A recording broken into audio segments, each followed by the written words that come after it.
Hello everyone and welcome back to the REM Cycle. I'm your host Ren as per usual, and let's get in on this into Professor Layton and the Unwound Future.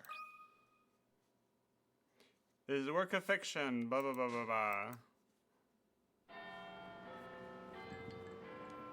I've been there.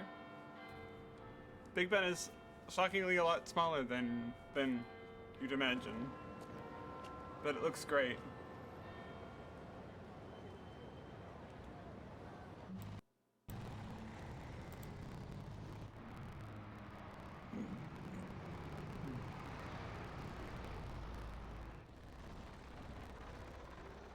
It just doesn't seem to add up, Professor. I honestly thought you were pulling my leg. What? I wouldn't dream of it.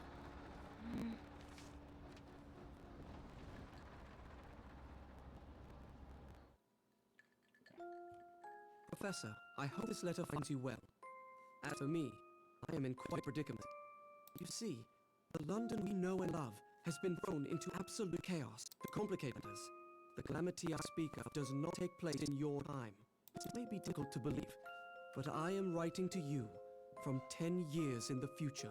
I know this is a lot to take in, but I'll explain it all soon.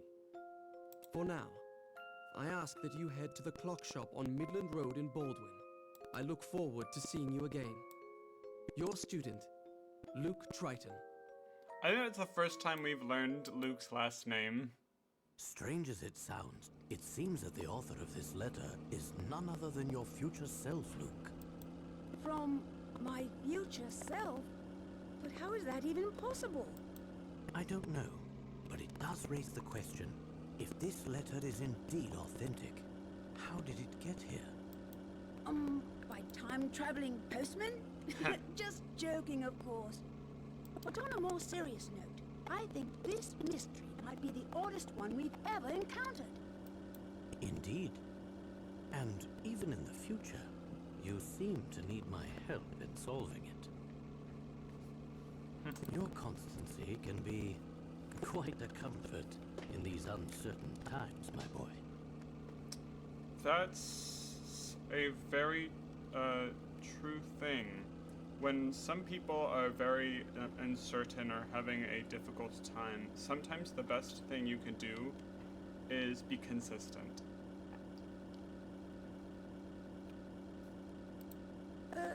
Well, thank you, I suppose. But back to the main question. How do we know the letter is real? Well, we haven't much to go on yet. But I can't help but think that this strange occurrence is connected to the terrible events of last week. What happened last week, Layton?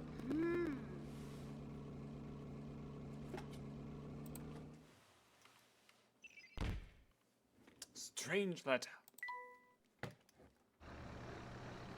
It all started about a week ago. Using a six-dimension alpha distributor, I was able to guide a concentrated stream of Hammer-Air particles through a temporal vortex, or commonly known as a wormhole. This stream of particles allowed me to divine the terminal points of the vortex. Armed with this information, the next step was to artificially distort the flow of time and generate a massive magnetic field via a Sula coil. Once the magnetic field is firmly established, one has the ability, quite literally, punch holes, or hive gaps, into the very fabric of space-time. After this crucial step, it is simply a matter of constructing an energy gate. Lots of important people are here. Quite the spread we have here, Inspector. Though, it does make me wonder what we did to deserve invitations to such a feast. It's obvious, Barton. I'm an influential man in the world of law enforcement. It's only natural I'd be invited to an important event such as this. I suppose that's possible. Possible, you say? So 1 second, I have to queue up my things so we don't miss any.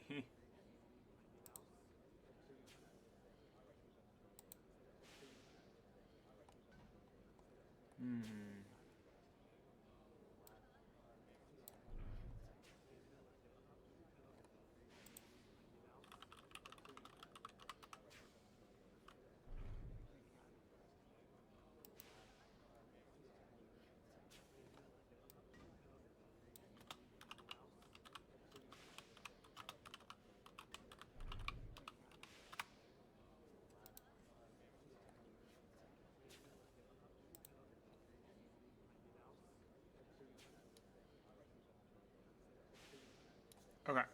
Possible, you say? Probable. Highly probable, sir.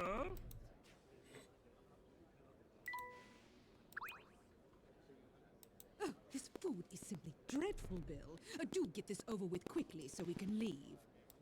No. Yes, dear. I have to say, I feel a bit out of place here, Professor. That's quite understandable, Luke. I'm sure most people would feel the same way in the presence of the Prime Minister. Hey, look! I think I see Inspector Chelmy over there. So, Professor, what do you think about this whole event?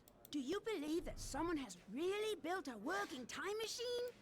I'm not entirely sure. Still, if it proves to be true, can you imagine the stir it will cause in the scientific community? Well, I, for one, am very excited. Though you don't sound entirely convinced, Professor. Anything's possible, Luke. But I won't be convinced until I've seen the contraption work for myself. And I must confess, something about this entire presentation seems a bit off. Why do you say that?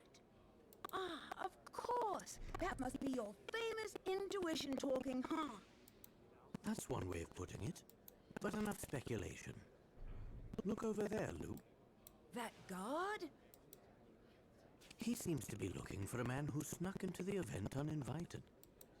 Oh, so we have an intruder in our midst. Puzzle 1. Oh dear, this is not going to go over well. You look troubled, sir. Might we be of any assistance? Oh, yes, please. You see, I've just received a report of some untoward behavior. Party crasher. There's an uninvited guest at the event, but the guard has received a few clues about his whereabouts. His table is next to one with a red flower.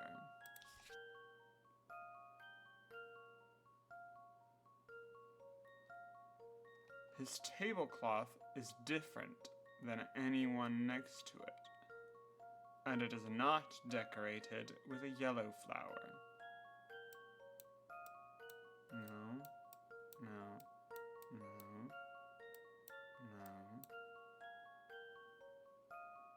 no, no, no.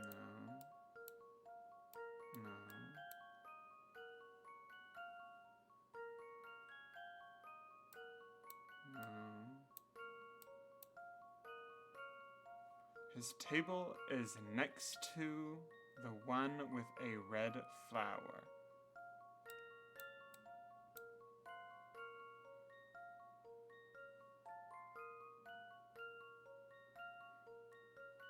His tablecloth is different than anyone next to it.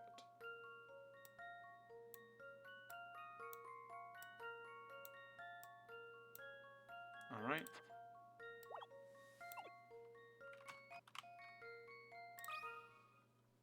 Here's my answer. Phew, that's a relief. All right, there we go. Good work. Splendid work, my boy. Phew, thanks so much for your help. That fellow's mooching days are over. Did you see that, Professor? I just aided in the apprehension of a suspect. Oh, look, the presentation's about to begin. Let's get back to our seats. Ladies and gentlemen, thank you for taking part in an event that will undoubtedly go down in scientific history. And here to demonstrate mankind's first time machine is its creator, Dr. Alan Stangan. Alan Stangan. Thank you, my Looks esteemed kind of colleagues. like, what is After it? years Johnny of Depp. research in the field of time travel, I'm pleased to share the fruits of my labor. In just a few short moments, I will be moving on to our scheduled demonstration. But first, I'm delighted to announce that Prime Minister Bill Hawks is in attendance today. As such, I have reserved a very special seat for our very special guest. Please, join me on stage, Prime Minister. No need to be shy.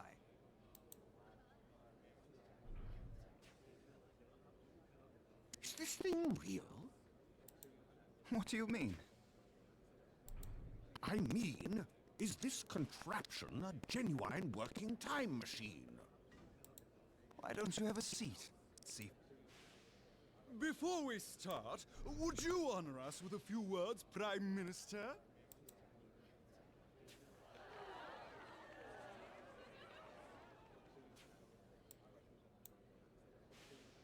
Good afternoon, everyone.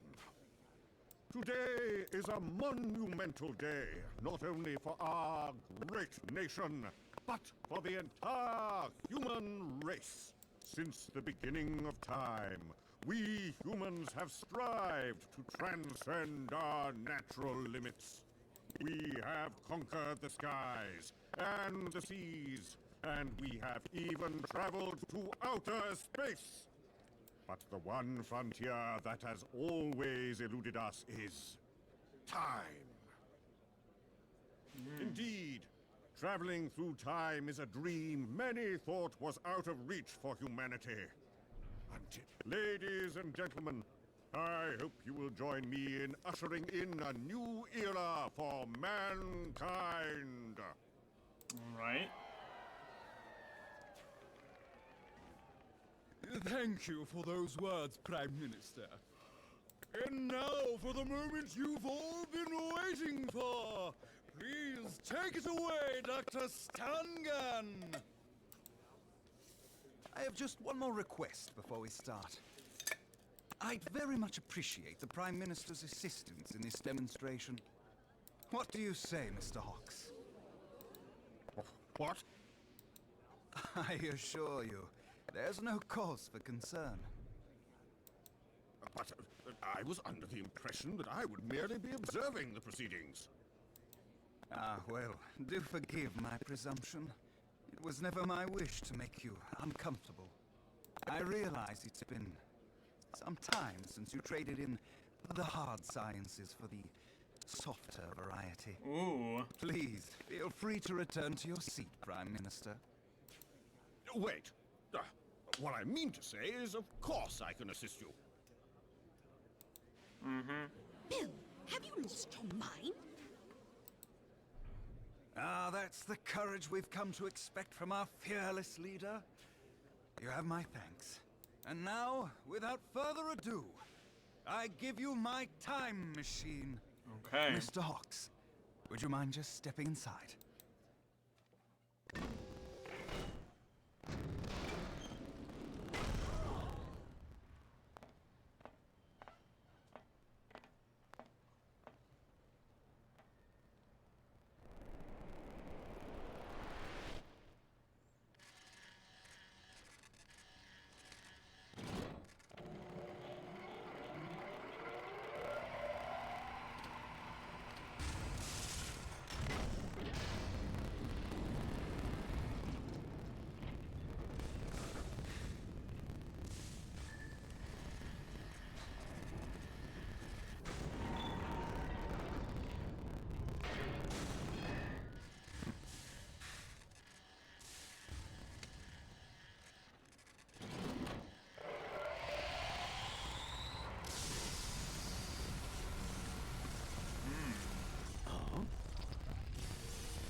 Something's gone very wrong. Oh no. Where is he? Someone find Bill! Ladies and gentlemen, please remain calm and refrain from panicking. Everyone panic! The Prime Minister and Dr. Stangon have vanished. My word.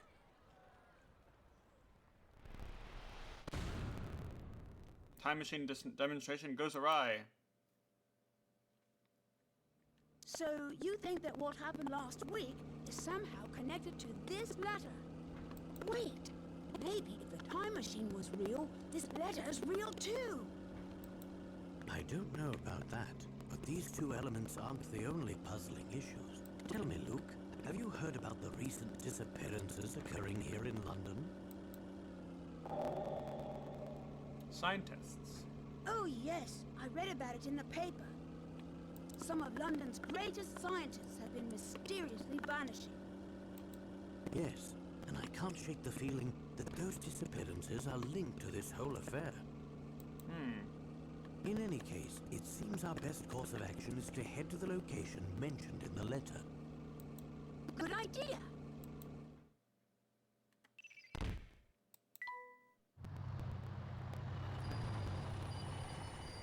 Alright, here we are.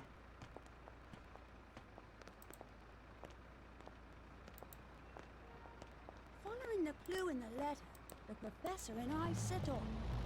What awaited us was one of the biggest mysteries we've ever encountered.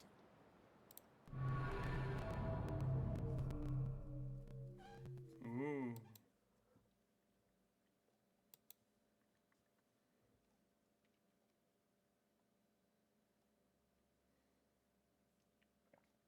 To my dear friend Rem. Somehow, a single letter had made its way back through time. And the sender, strange as it sounds, was me. The future me, that is. Little did we know that this letter would draw us into the strangest of situations.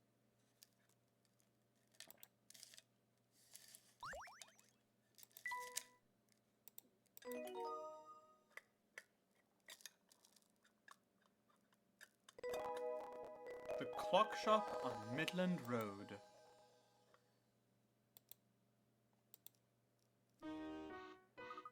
Well, here we are.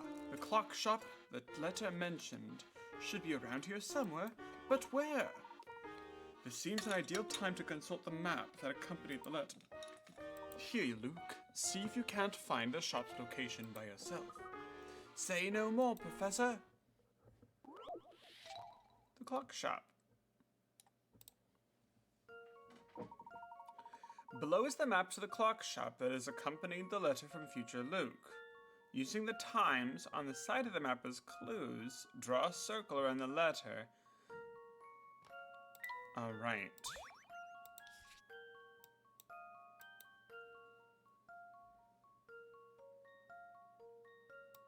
Up.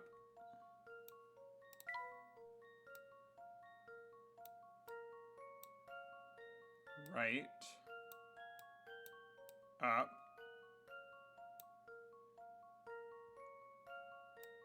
Down. Nope. No. Down. Left. Down. So, if we go up, right, up, left, down.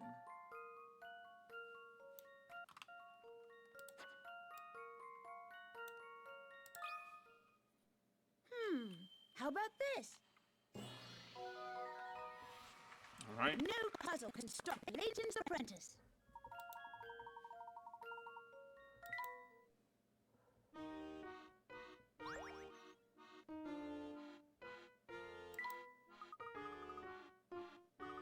Great. Finding that shop should be a snap now. Let's go, Professor.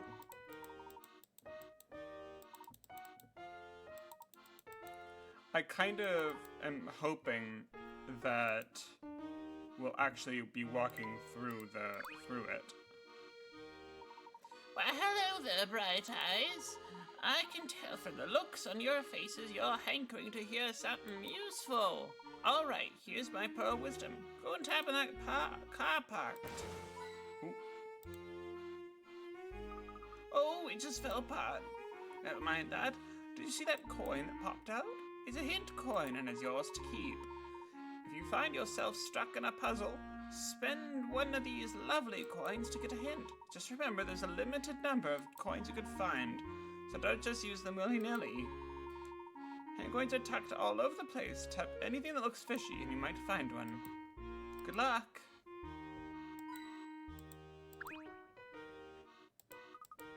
What about the car? Well, you made a mess of things, haven't you? Why'd you do a thing like that? You're the one who told me. Oh, did I now? Certainly don't recall doing anything of the sort.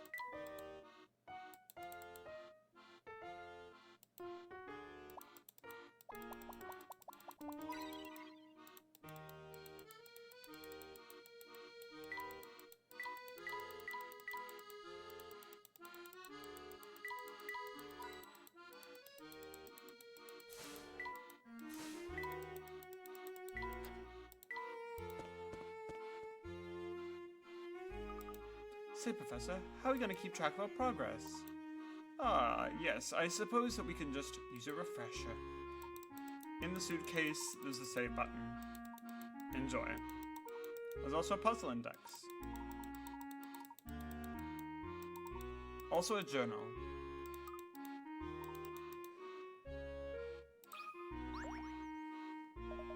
You two looking for a clock shop, you say? Can't say I saw one of them around here.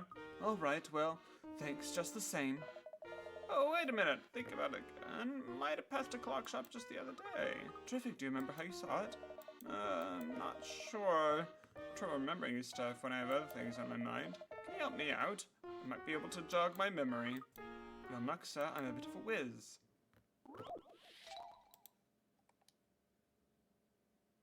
Bus scheduling. It takes you 1 hour to get to the office by bus. Your work takes 2 hours to complete, after which you take the bus home.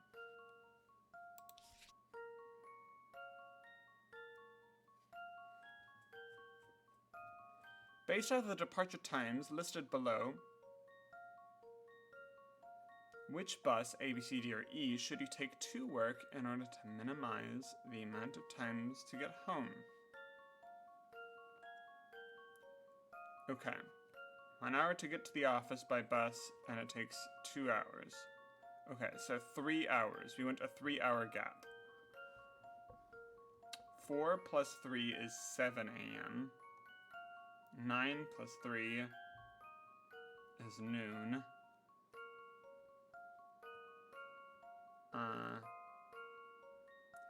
2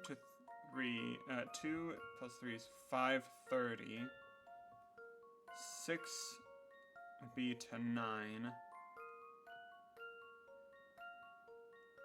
Midnight would be to 3 in the morning. So he's gonna have to wait a little bit. If he takes this one, it's a 2-hour wait. 6, 7, 8, 9.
Two men are moving boxes from the first floor to the third. The larger men can carry 2 boxes at a time, and it takes him 1 minute to get to the third floor. Smaller man can carry only 1 box at a time, but it only takes him 30 seconds to make it to the third floor.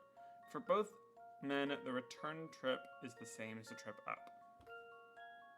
If there are 7 boxes total, how many minutes would it take them to get all the boxes to the third floor? Okay. So, in the first minute, the big guy goes up,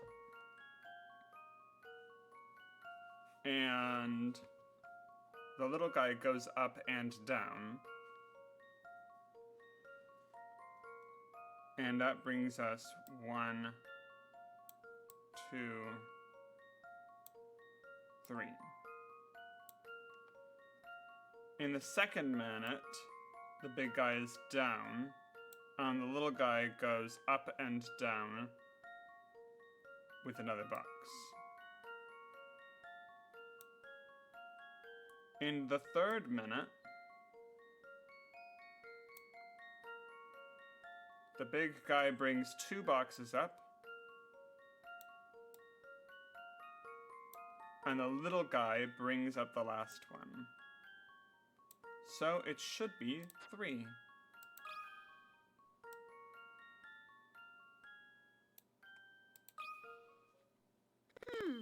How about this?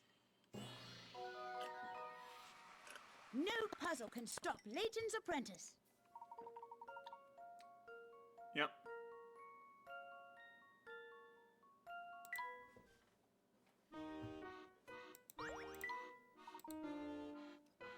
Exemplary thinking, Luke.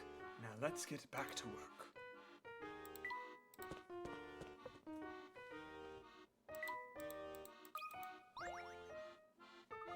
This must be the place, Professor. Ah, finally. I'll get the door. Huh? What seems to be the matter, Luke? The door's locked. Now how are we supposed to get in? Let me take a look. Ah, of course. It seems that it has a strange lock that we'll need to figure out in order to gain entrance. The timepiece.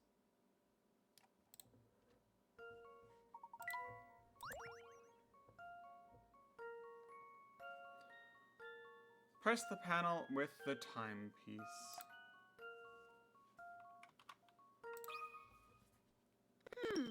How about this? I knew it!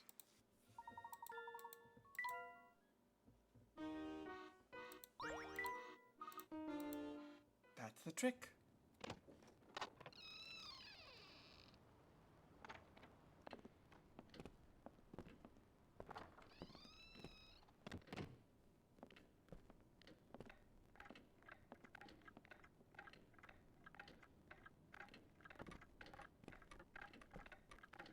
Oh my.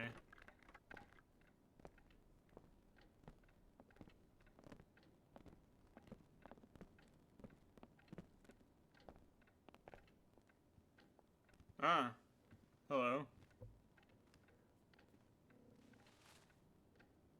Look, over there! What's this? Big clock.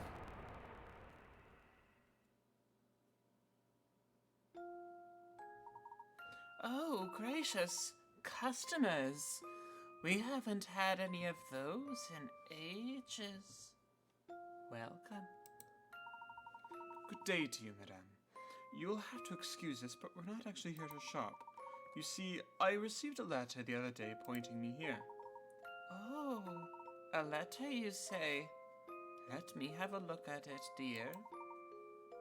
Yes, there's no mistake here. Whoever sent you wanted you to visit our little shop. So you don't know the person who sent this letter? Unfortunately, I can't say I do. But I know who you are, Professor Layton. Oh, really? And how do you know the professor? Well, it's not hard to know a man who's in the paper. And I do so love my news. I read it front to back every day. So of course I know him. Did you hear that, Professor? Further proof that you're famous. Even all the way out here. Hey now, what do you mean all the way out here? Just because we don't fancy living in sardine tin flats doesn't mean we're not centrally located. Still, it is quite a surprise to see the famous Professor Layton in the flesh. I'm going to need some proof before I can believe you're not some celebrity impersonator. And knitting needles. It's so dark in the shop that I've been having trouble with these tiny needles and thread. Can you help me in a jam? There are 2 threads, A and B. How many needles does A pass through? 1, 2, 3, 4, 5, 6, 7, 8, 9.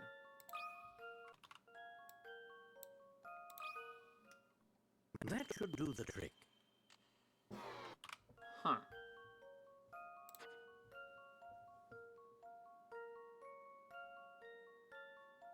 One, 2, 3, 4, 5, 6, 7, 8, 9,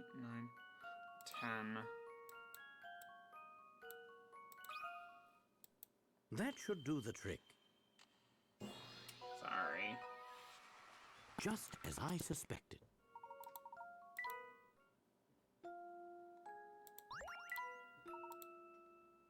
Well, I'm convinced. Now, I can't say I've seen it before, but my husband might know something. He's out and about right now, but should be back any minute. So why don't you look around while you wait? Can you believe this clock? It certainly is impressive, and unfortunately it doesn't appear to work. Well, there's no shortage of ways to tell the time here. Oh, you just reminded me of a splendid one, Luke. What's the time, Mrs. Wolf? It's dinner time. Oh, it's 6:30. An analog clock fell off the wall and hit the floor so hard that all the numbers popped off. The clock has also stopped working when it hit the ground. Without the numbers, you could still tell exactly what time it is. What time is it showing? 6:30. Here's my answer.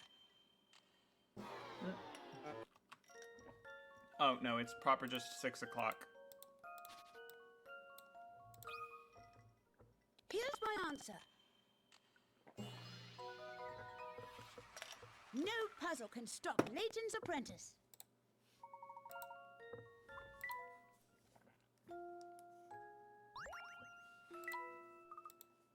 I've never seen a clock this big up close. It's a shame it's broken.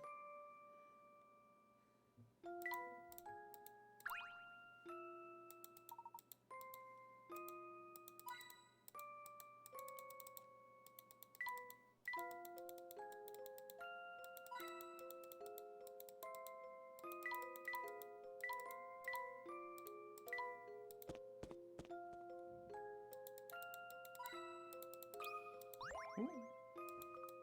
I've never seen such a wide variety of clocks in one place. Yes, they're extremely well made. Whoever built them must be tremendously talented. Huh. One gains an eye for these things, my boy. Just speaking of, think of this puzzle while we wait. The odd clock.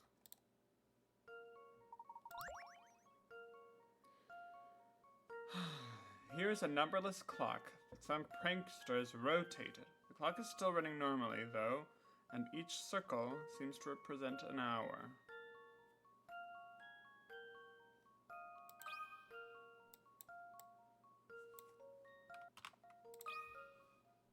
Here's my answer. No puzzle can stop Layton's apprentice. There we are. It's noon. Good work, Luke.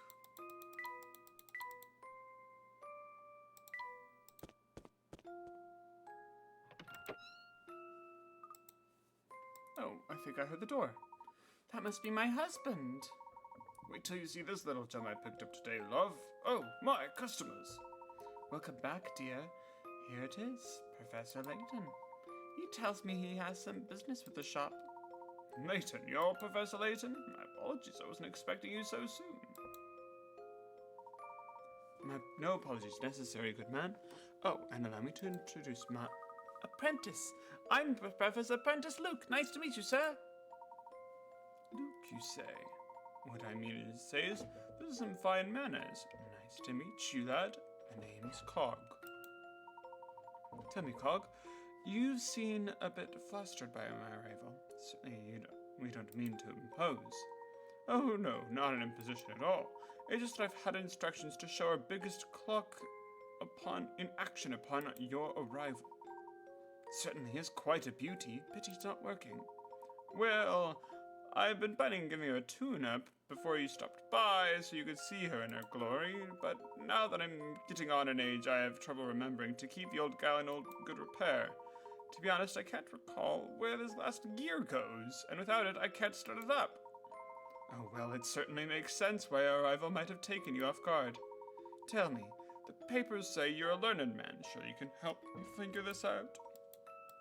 I'm not a mechanical engineer. Well, at least give it a try. Certainly do. Okay. Cogged down.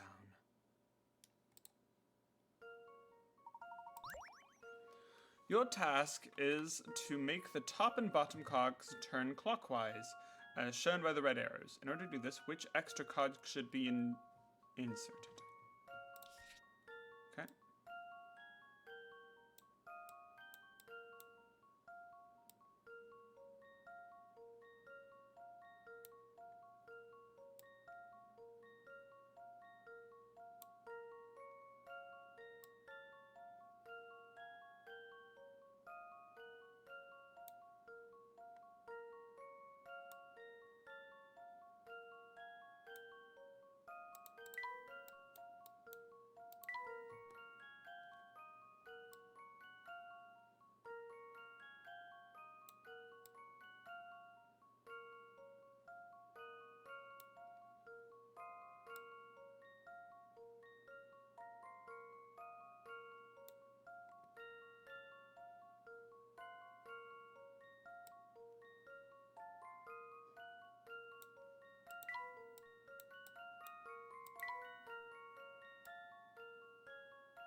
I've got a good feeling about this one. Lovely. Few things satisfy like a puzzle solved. There it is. If there's an odd numbers of cogs, the cogs will move in the same direction. However, if there's an even number, they'll move in the opposite. 1, 2, 3, 4, 5.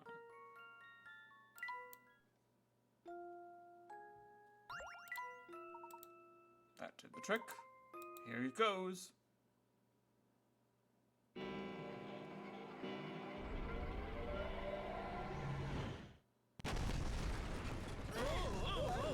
Are you all right, Luke? Yes, but that was quite a shake. Huh?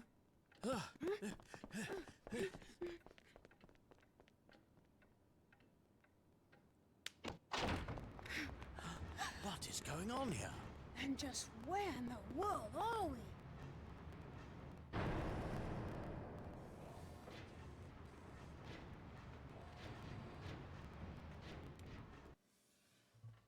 Oh my.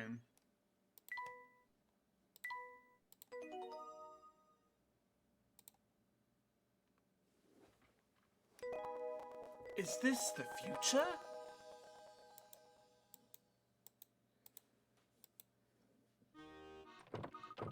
Hey, the door just slammed behind us, and now it's locked. How very impolite.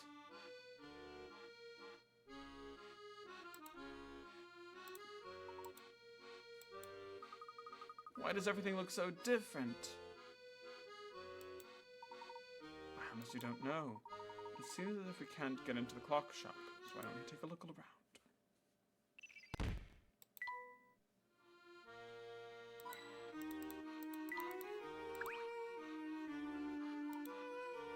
Oi, be careful around these parts. You're going on quite a bit of construction, see?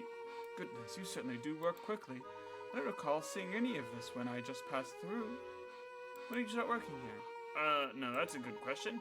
Say it's been about a year, but we haven't gotten much done because we're short-handed. A year? Come on, quit messing with us. Curious. I'm positive there was no construction at all when I walked in a short while ago. No construction at all? Look, I know progress hasn't been speedy, but I'm doing the best I can, friend. So, if you're gonna make fun, beat it, will you? I'm busy here. I'm sure you're right, Professor. Wasn't any construction going on here before.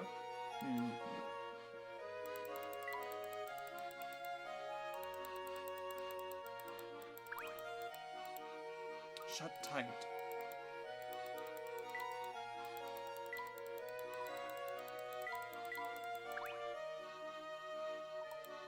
Watch out.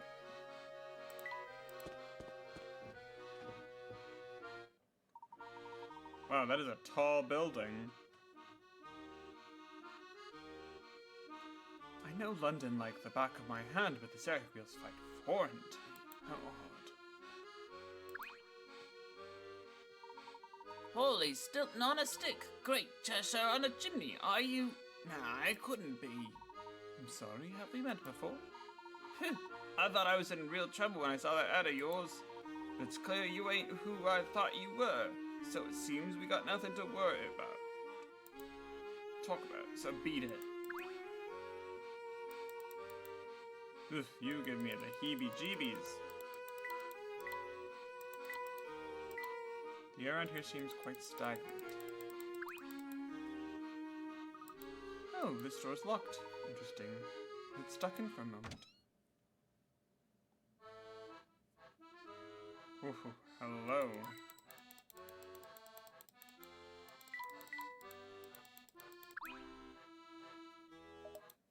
Welcome, sir. Welcome, sirs. Please make yourselves at Oh my, the hat of yours. Good day, madame. It is certainly a charming cafe. Please tell me, when did you go into business? Go to business? Well, I've been running this place for about 2 or 3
Not losing the hat.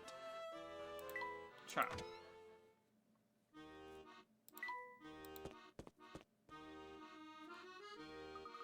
This place seems unfamiliar as well. I'm sure I've never been here before. Yeah, it's clear something's going on, but I don't fully understand. I've got an idea. We must have left the clock shop from a different exit. So we're probably taking a different route. No, that can't be right. The clock shop only had one door. I suppose you're right. This could explain the change of scenery. Perhaps our surroundings will shed some light.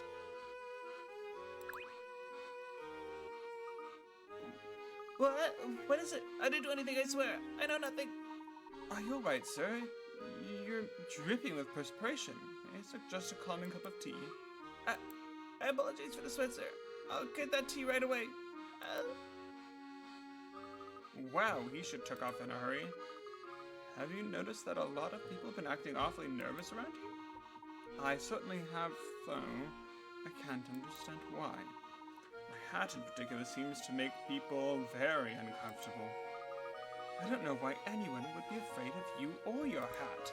After all, it's not like you go around terrorizing folks when I'm not around.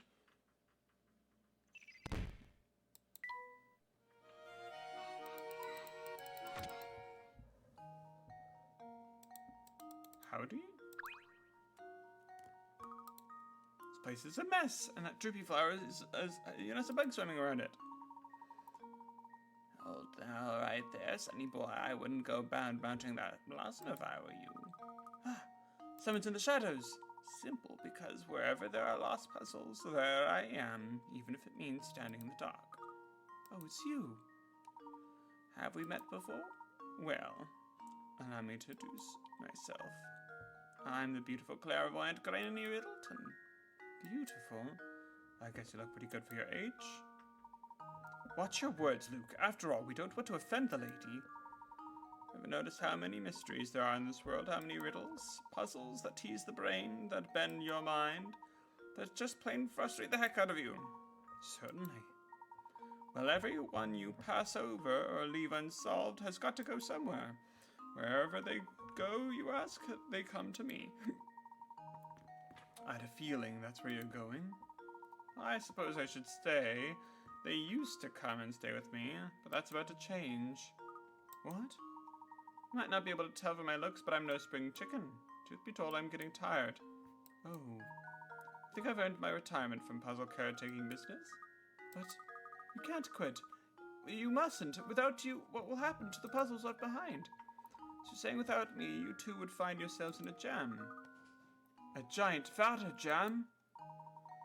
And as for the debonair gentleman in the tall hat, what say you? I concur with my friend here. Figured much. But don't fret, I'll make sure you're taken care of. How? You'll just have to wait and see for yourself. When you've lost a few puzzles, come back here. Everything should be clear by then. Now, I know you just met, but you have to excuse me as I'm going on a well-deserved vacation. I may never see you again, so ta-ta, and have a positively puzzling day. Puzzling day? Unusual conversation that was. Let's be sure to come back here later. Definitely. The bugs me the creepy crawlies.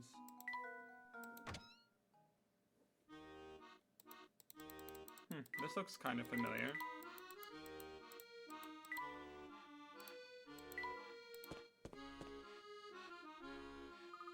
What happened to the bus stop? It's in shambles!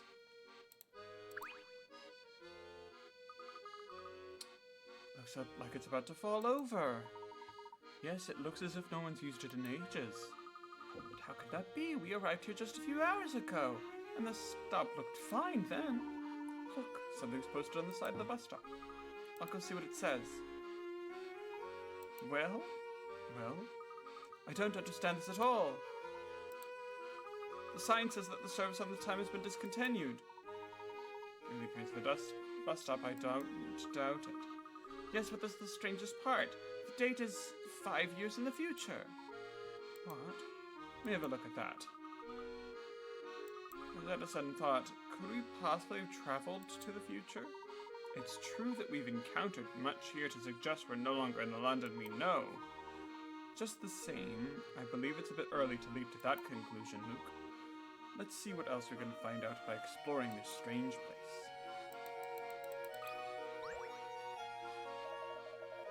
You there with the tall hat, you wouldn't happen to be Professor Layton, would you? I am indeed. And who might you be, sir? That's not important. What's important is I've got a ledger for you. Before I go handing it over, I need to verify your identity. I've got a puzzle here picked out for just this purpose. The professor's hat.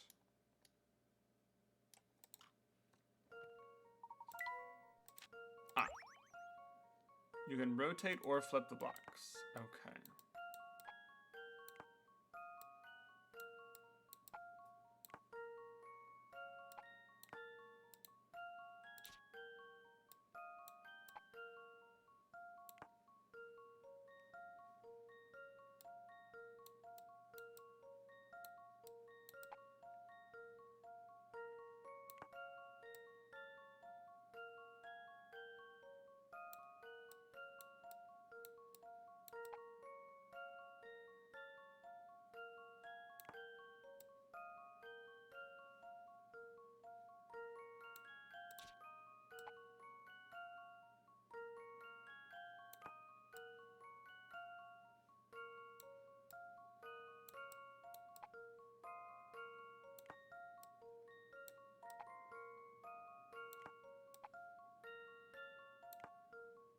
I've got a good feeling about this one. Just as I suspected. These 5 blocks actually spell out Layton in Japanese, huh?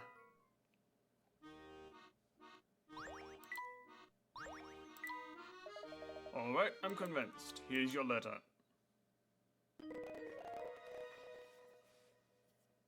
Ciao. Professor, if you're reading this, it means you've made it safely to my time.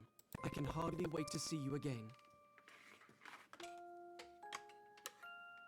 I wish to enlist your help in freeing this town from the tragedy that has befallen it. But first, I'm sure you'll want some proof that you're actually in the future. I've thought long and hard about the best way of convincing you. Make your way through town to the address below. What you find there is sure to quell any doubts. Room 312, Green Hospital, 123 Auckland Lane. Well, I think our next destination has been decided for us. Let's pay this hospital a visit. It'd be easy if the buses were still running, but unfortunately that's not the case. Perhaps that woman over there knows a different way to get around town.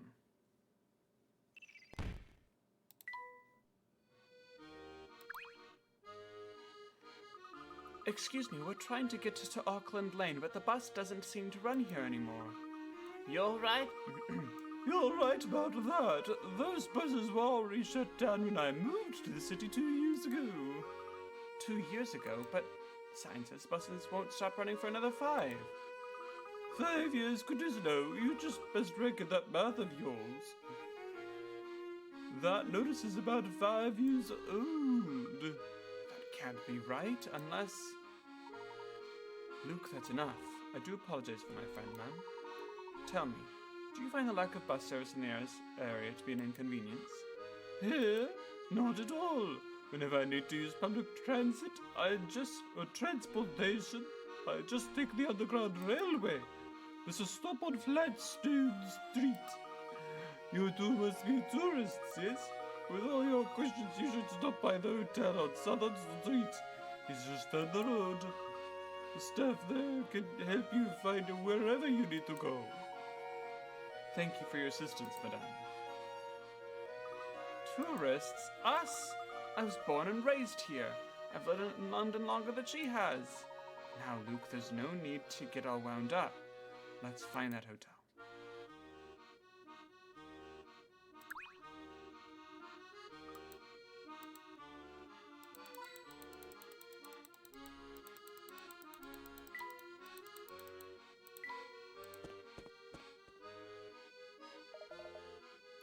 I'm late, I'm late, I'm late. Oh, oof. Ow. I'm sorry, I didn't see you there. Are you okay? Are you okay? I skinned my knee, but if you give it a kiss, it would make it all better. Huh? Great, then pucker up. Smoochy, smoochy. What? No. Stay back. Don't come any closer. Luke, watch your tone. Remember, a gentleman always remains kind when conversing with a lady. Oh, your name's Fluke? What a charming name. It's so very whimsical. All right. I have to go right now, but let's rendezvous later, Dreamboat. It's Luke. Oh, damn it. An unusual young lady. It's a nice way to put it, Professor. Hi there, we're looking for a hotel on 7th Street. Is this 7th Street? Bzzzt. Incorrect. So, we aren't on 7th Street. Ding, ding, ding, ding, ding. Now you're in the neighborhood. Then the neighborhood is correct. Correct, that is. Professor, I have a hard time making heads or tails what this boy is saying. He's trying to help Luke. You just need to ask him in different ways. Here, watch. Hello, young man. Tell me, is 7th Street east of here? Ding, ding, ding. Correct. And there's a hotel located there, yes? Ding, ding, ding. Correct again. Look for the building with white walls. Thank you. Oh, Luke, unless our friend here is mistaken, we should head east to reach our destination. If you say so.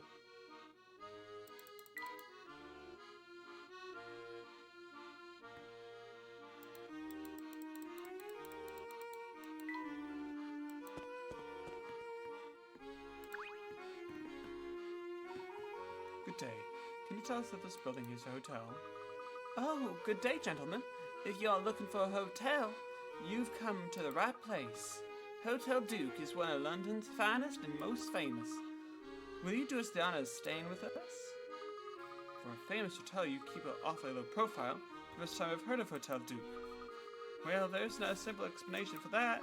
You see, we're a hotel of ladies and gentlemen of discriminating tastes. I can't say we're popular with the primary school crowd, little boy. Huh.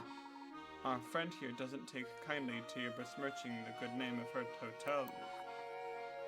Well, thank you for your help, young lady.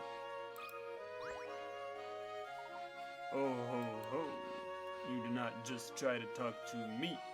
Do I look like I want to talk? I'm terribly sorry, I was only... You got some nerve wearing that hat, you do.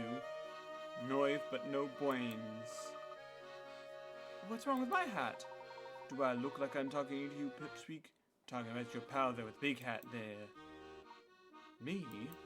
I don't see anything wrong with my hat either, sir. Listen to you. I don't see anything wrong with my hat. It's like you want me to rearrange your face. That's it. I'm gonna teach you a lesson. Solve this. Follow the arrows.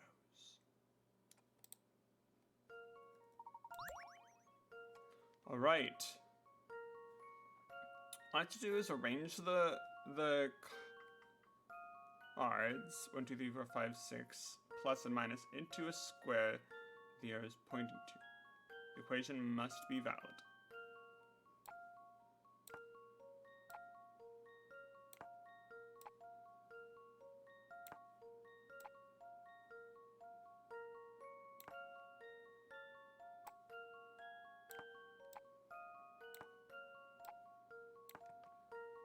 Hmm.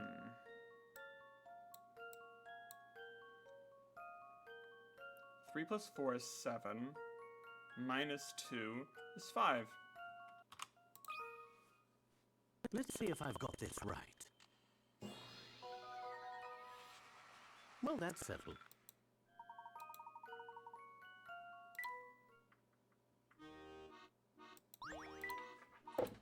Who looks like someone smarter than he looks? I'll let you off with a warning this time, alright? But if you're still wearing that hat tomorrow, things will get ugly. And by things, I mean your face.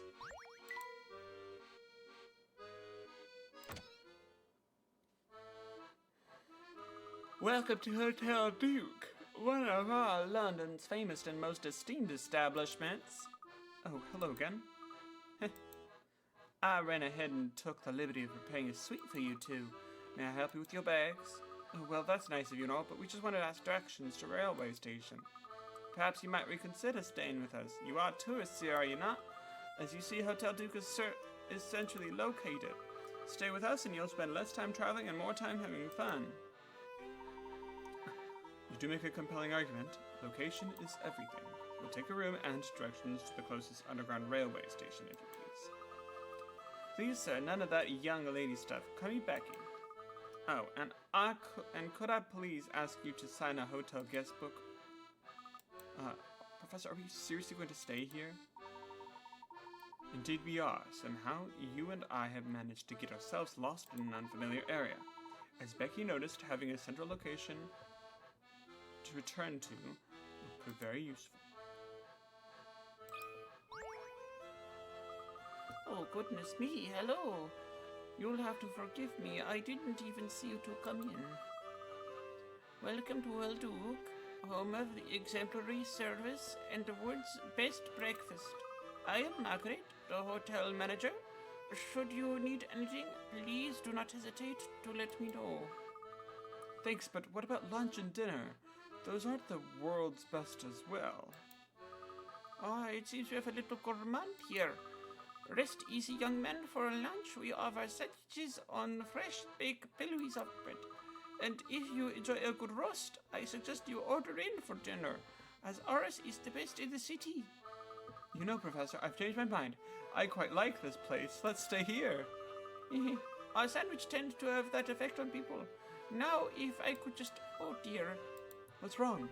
I've got 4 pens here, but I think only one of them has any ink in it. Pick the pen.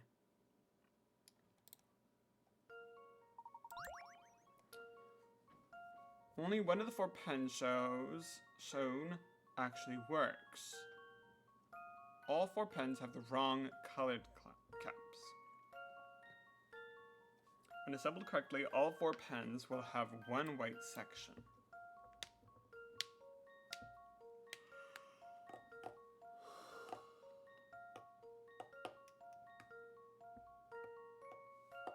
Okay, so B's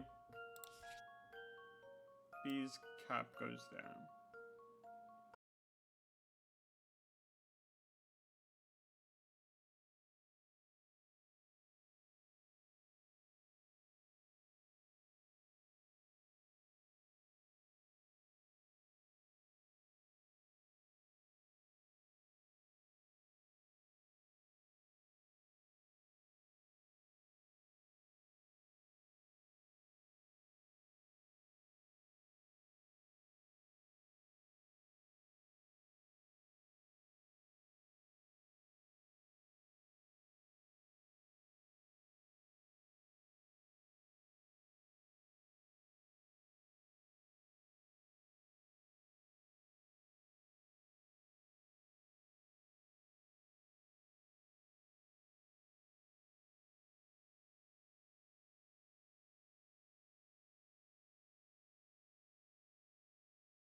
Look at this box of matches. It has the hotel's name on it. Think about this. Box of matches. How many matches are there?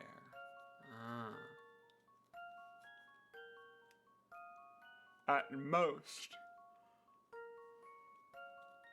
Okay. So we're trying to get the maximum number. Which means in the second column we want to have the most in a row. So it's either going to be this way or this way.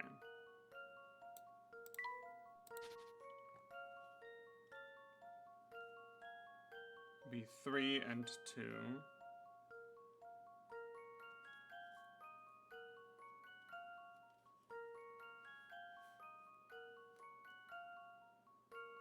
Three. So if we look at it this way, that's 2, 4, 6, 8.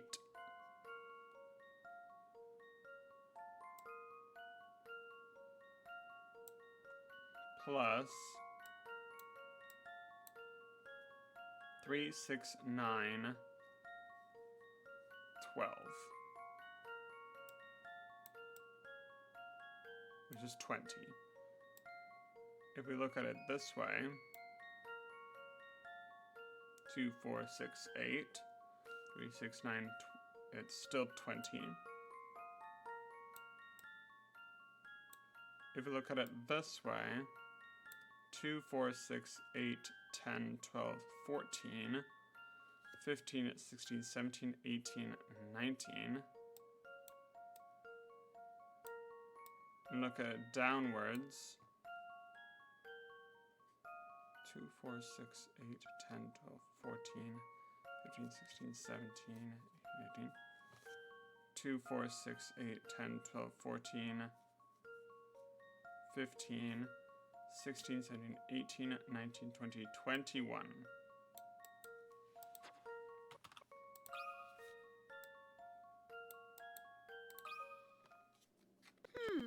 How about this? I knew it!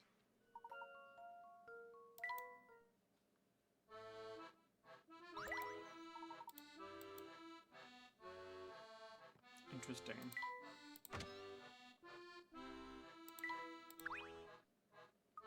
Oh, young man, may I have a moment? Oh, are you talking to me? I'm indeed, Luke, was it? It sure is. What can I do for you? Oh, something terribly important. It's just that it's been a long time since we had a youngster of yourself here.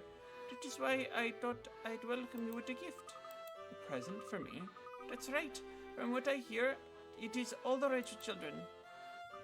Oh, it's one of those toy cars. Oh, you have one too, Becky? Me?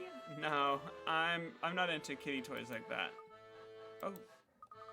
I mean, not that there's anything the matter with having an interest in toys. Actually, that car is the perfect toy for a boy your age, so have fun with it. Sure, I'll try to anyhow. Don't look so glum, Luke. Collecting miniature cars is a perfectly respectable hobby for a gentleman. Yeah, I guess the professor's got a point there. See, I told you. Alright.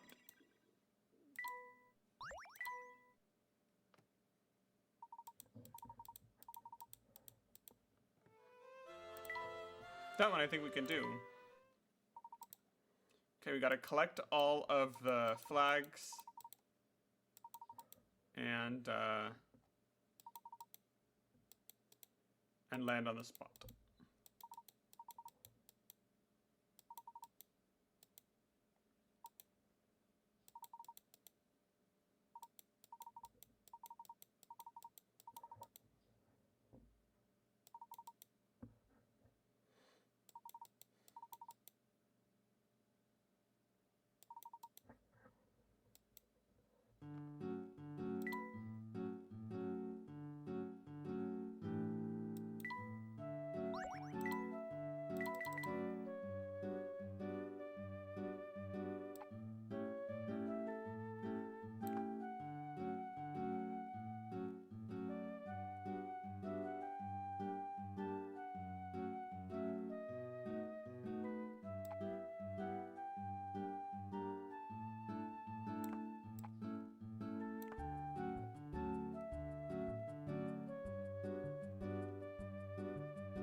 is -1.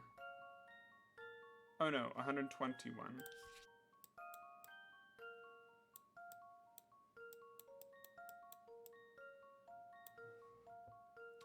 Let's see, that's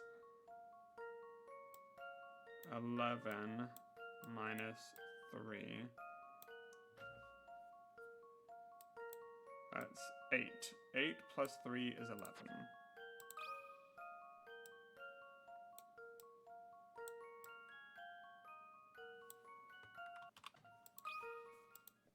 I've got a good feeling about this one. Thank you, Till. Well, that's settled.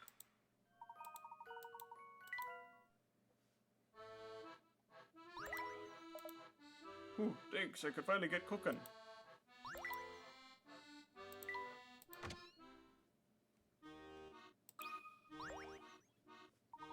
What do you think you're looking at, shorty? Hello, sir. Did we just see you out in front of the hotel? What hotel? I've been posting here all day. Not that that's any of your business. I'd sneak you off if I could, but if Boster found out, he'd have my head.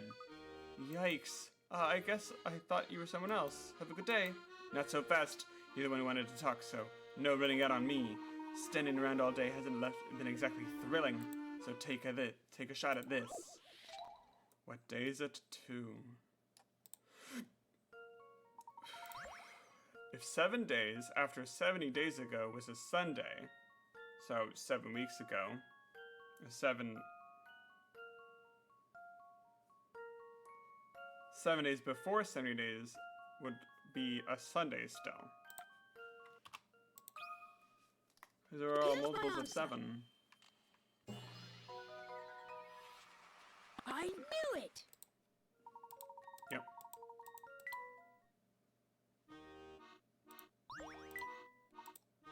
Solved already? Great. Now what am I supposed to do? Sorry. Ooh, banana peel. Some litterbug dropped a banana peel. How disgusting. Oh, what a dreadfully uncouth behavior, Luke. Do the gentlemanly thing and pick it up, would you? You got it, Professor. Oh, and while you're doing that, think about this. It'll help your chore go faster.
And we're back.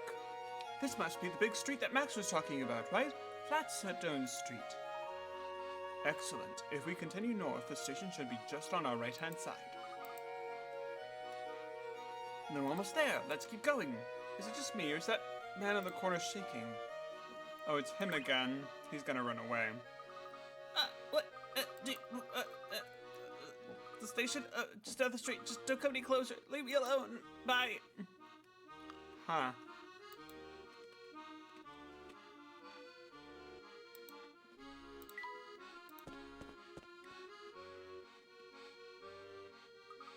Look over there. It's Family Goon. Just similarly, but it might be a different fellow. Aha.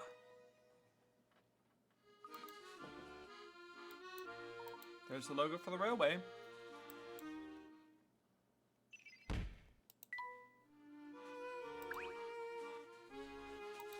Don't say. If you don't want things to get any messy here, you better stop giving me the eye, kid. Oh, sorry, I didn't mean to stare.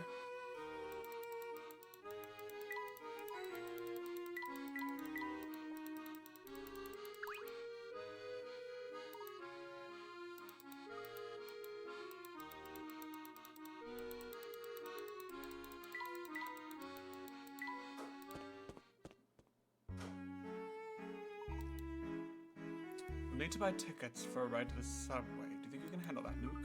Sure thing, Professor.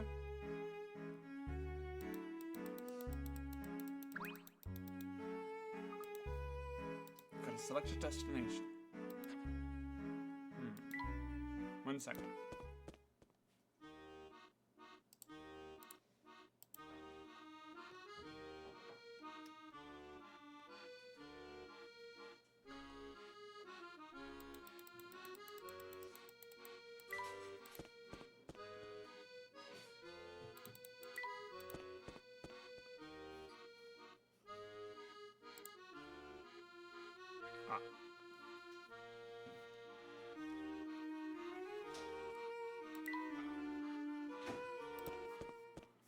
Great.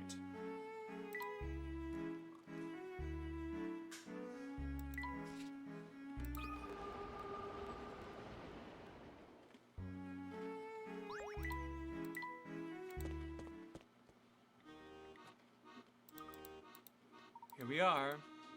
Beautiful. Wow.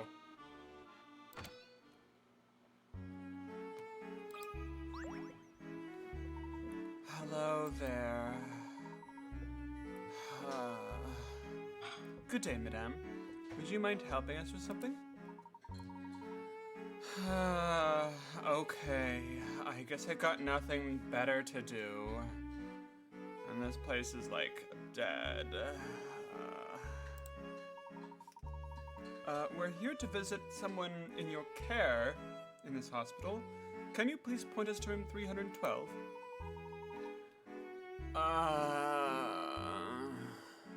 312, let's see, Dr. Andrew Schrader. Sure. What? I'm sorry, did you say Andrew Schrader? Mind your volume, sir. You're in a hospital, after all. Are you two, like, relatives of Dr. Schrader? No, actually, I'm a former student of his. And your little friend there?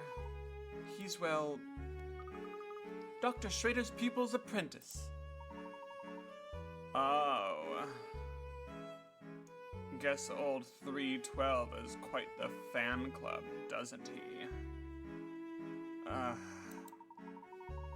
This is Professor Layton and the Unwound Future, Chrome 21. Anyway, you can, like, see him if you, like. I'm gonna need you to, like, fill out this paperwork first. What kind of paperwork? Oh, it's just, like, a hospital policy. Don't worry, though. It's only, like, one question.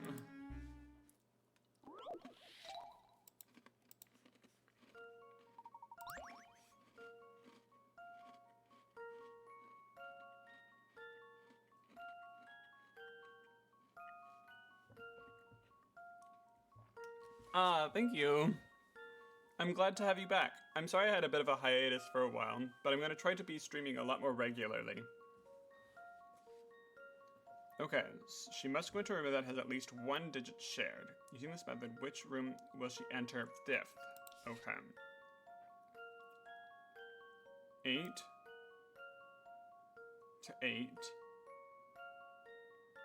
to 3 to 6 to 5 to 4 to 9. I do actually remember you creative 20, 29, 18, 71. Oops.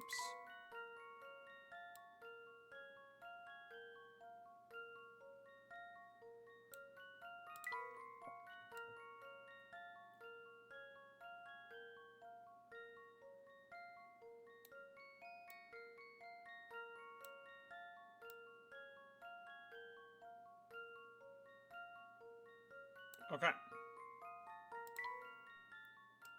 1, 2, 3, 4, 5, 6, 7, 8, 9. Or 1, 2, 3. Yep. 5.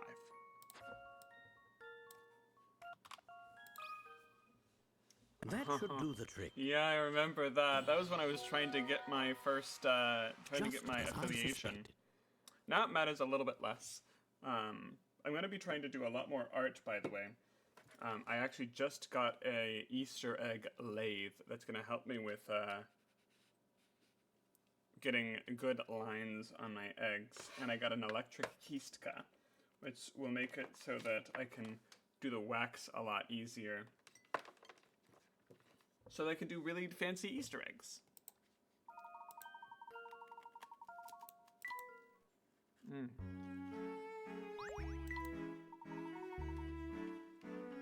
Thank you very much.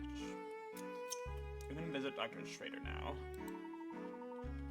His room's on the 3rd floor. Just make sure to use the stairs over there.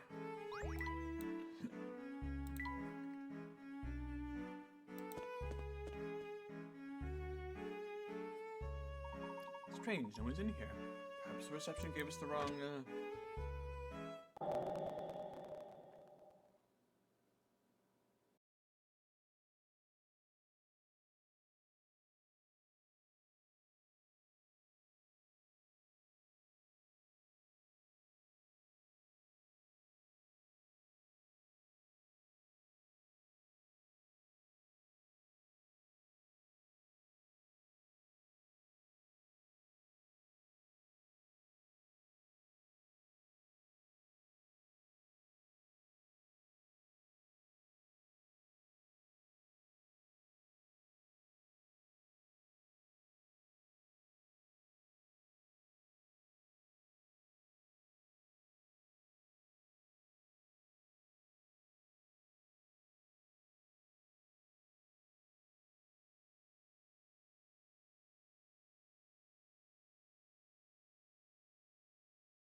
form the diagram.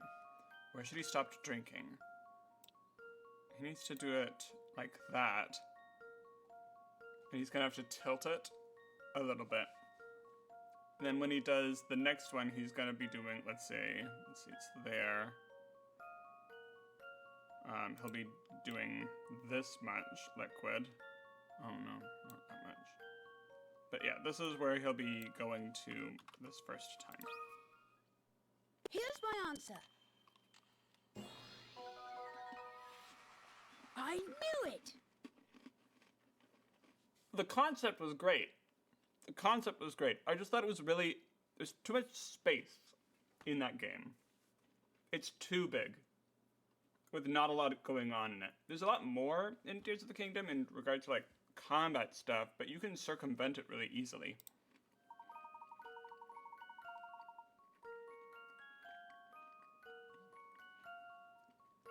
Ah, yeah, just mirror it.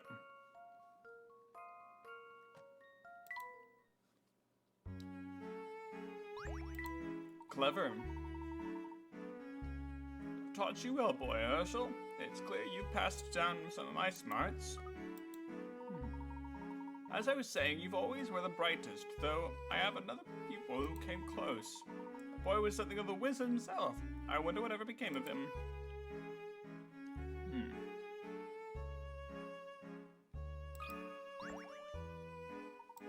Huh. I think it's rather odd, Luke.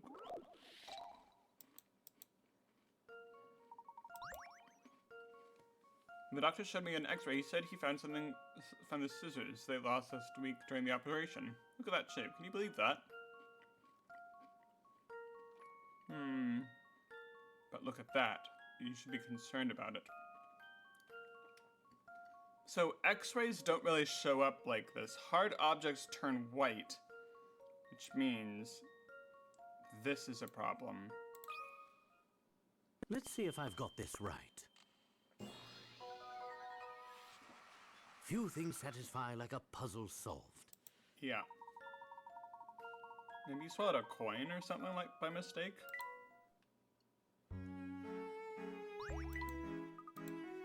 That's not funny at all. Who would try to play a prank on poor Schrader? It's not jumped to conclusions. The doctor is quite the prankster himself. It's entirely possible that he faked his own x-ray and placed it there to surprise visitors. If that's the case, he sure got me good. I was really worried for a moment there.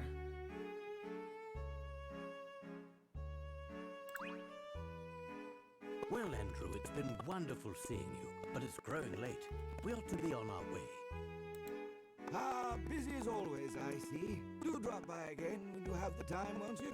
Oh, but before you go, I have something of yours I should return. I've been looking after her for some time now, you see.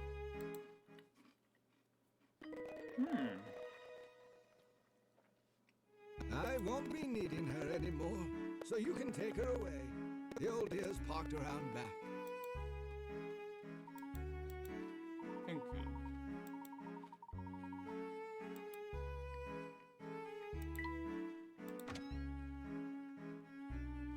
I see. You did finally give Hollow Knight a try. Oh yeah, how'd that go? It's the Leighton Mobile. Looks bad for what happened through 10 years. Jeez.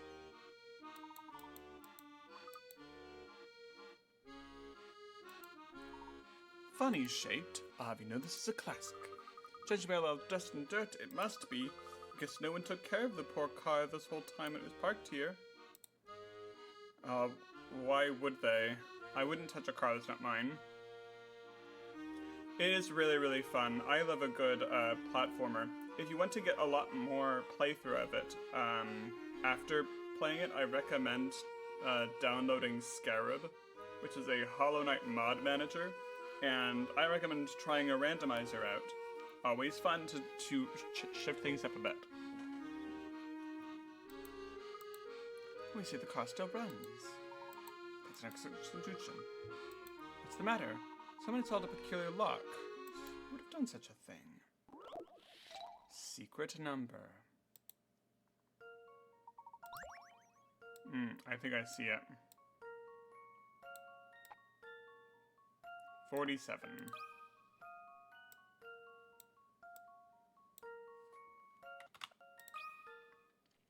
That should do the trick. The art is amazing as well as Just the as music. I suspected. The sound design is truly awesome.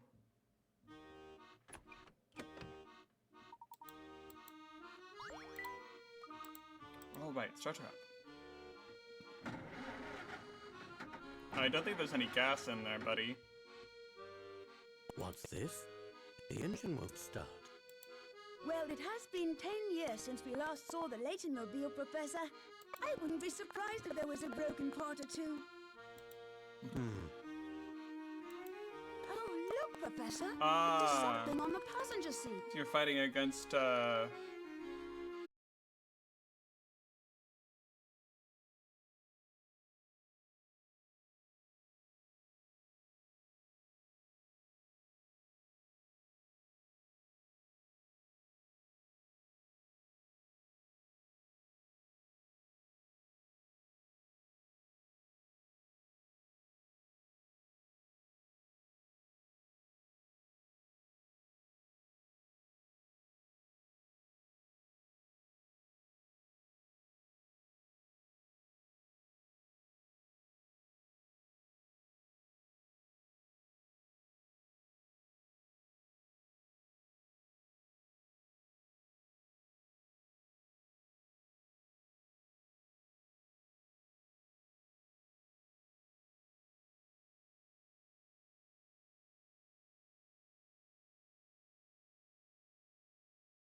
Gilded 7.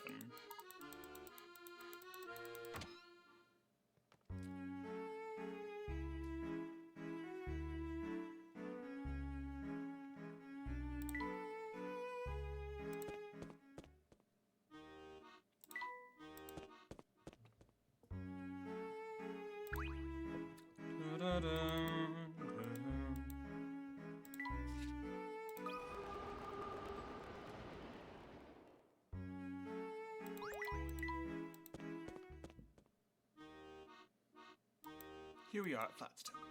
Yes, but I don't see anything that looks like a casino. It's our best chance if we ask a local. Kid, you got exactly 5 seconds to stop eyeballing me. 1, 2... Oh, very sorry, sir. I gather that didn't go very well, Luke. Let's ask somebody else. I can't even look at that man without him snapping at me. And all this time I thought you had a talent for communication with wild animals. That guy is scary. Don't look so sour. I was just trying to brighten your spirits with a joke. Why don't we find someone else to help us?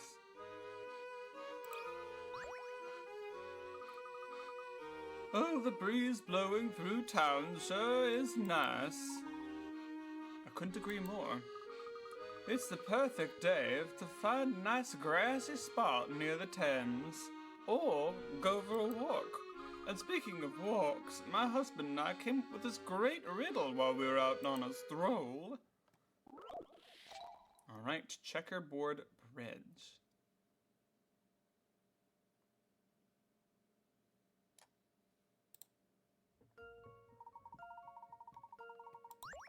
The ridge below has been painted black and white checkerboard pattern. Starting at the bottom left arrow, you need to cross the bridge and finish at the upper right arrow. You move 1 square at a time, either up, down, left, or right, but you cannot move diagonally. Here's the tricky part. How many different routes are there to cross the bridge that touch 4 black squares and 3 white squares? Ugh. Okay. 1.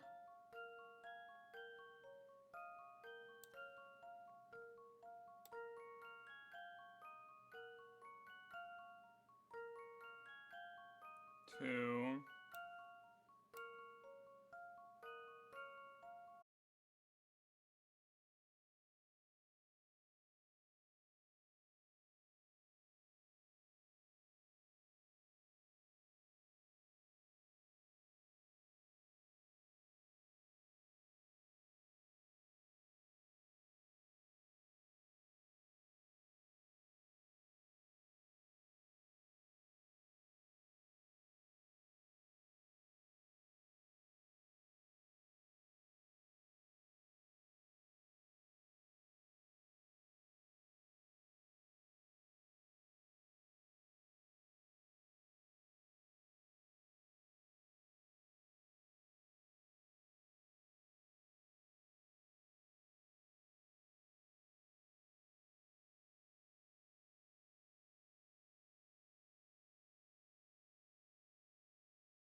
Looking for the Gilded Seven? You're supposed to meet somebody there.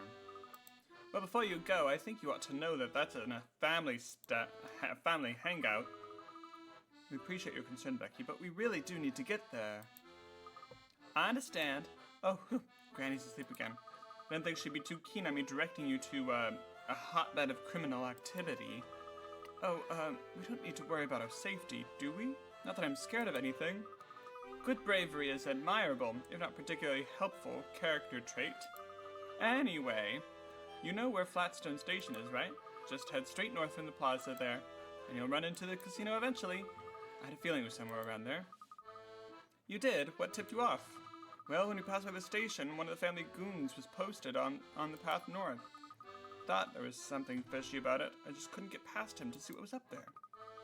Probably won't be a problem for you this time. Those goons move around the post pretty often. Good to know. Goons aren't the brightest bunch. Anyway, go check for yourself. I bet anything the path is open now. Uh-oh. Becky, those are our guests. I'm sure they have better things to do than listen to you blatter at them. No need to worry there, Margaret. Becky here was just giving us directions for our next destination. Oh, is that so? Well, as long as she's being helpful.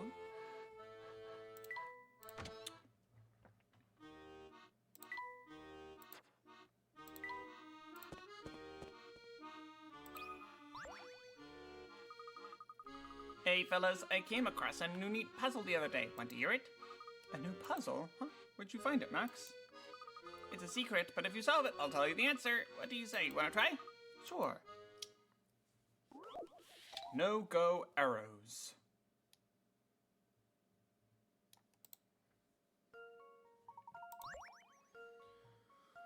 Chart a path from the starting square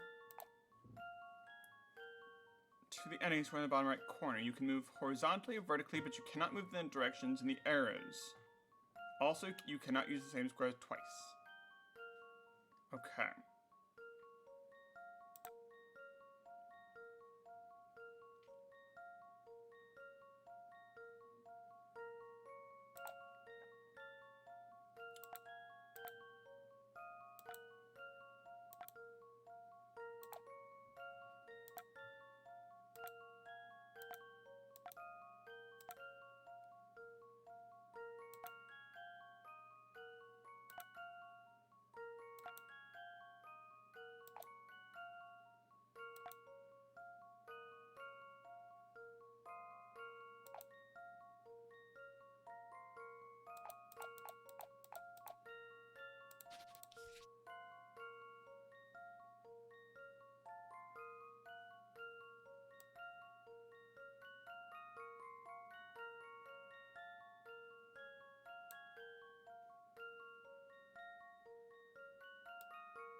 How about this?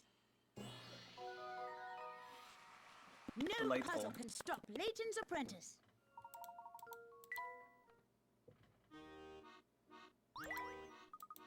Ding ding. So where'd you find that puzzle? Ding ding. Found it by tapping a suspicious looking area. Ding ding. Tap it a few times. You're a sharp eye, they could be anywhere.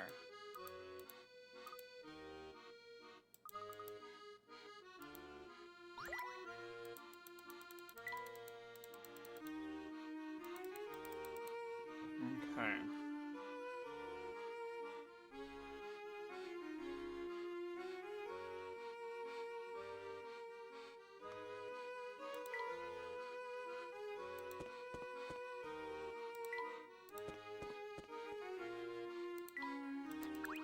Bird.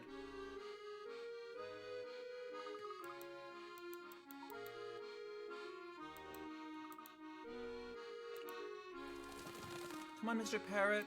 Oh. He flew away.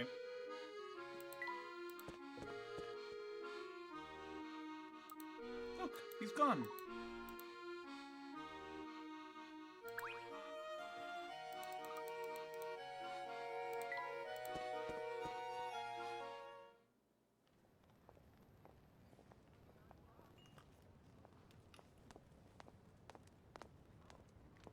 Ooh.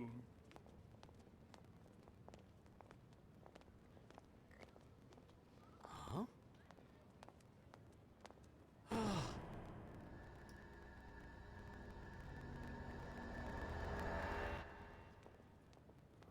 Yeah.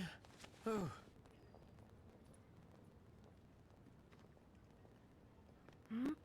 Professor? Oh, it's just beautiful, Herschel. Oh, do you really like it? I don't just like it. I love it. Aww. Thank you so much. Picking out the right gift can be quite the puzzle. Lucky for me, every puzzle has an answer. Isn't that what you always say? Yes, well.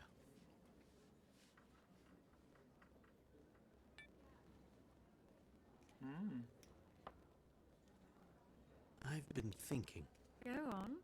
if I were to get the teaching job, then we... Well, I'm listening, Herschel. oh, I'll tell you later. Come on now. Tell me more about these plans of yours. No, it was nothing. Now let's eat before our food gets cold. Hey, no fair changing the subject. What are you talking about? I did nothing of the sort. You most certainly did.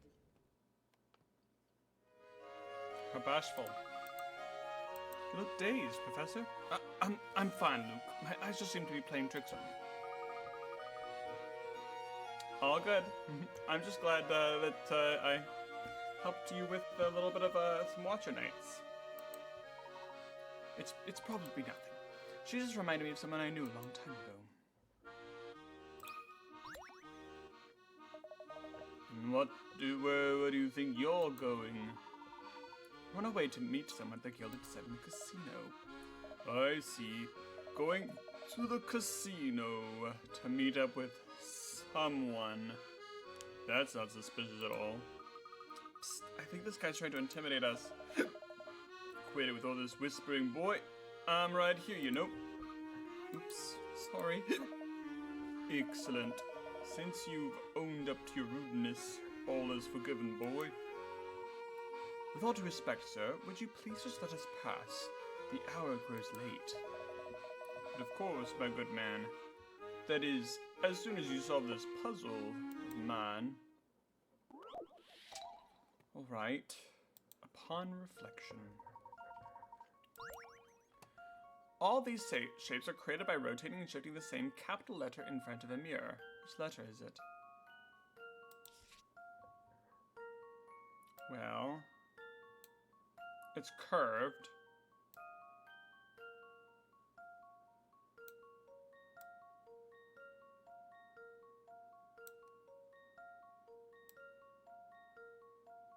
I think it's a P.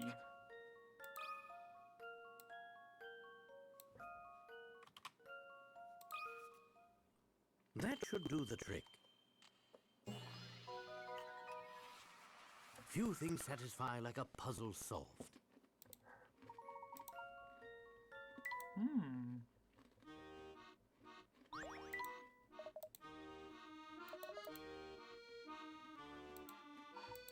Yep. Everybody's fixated on the hat.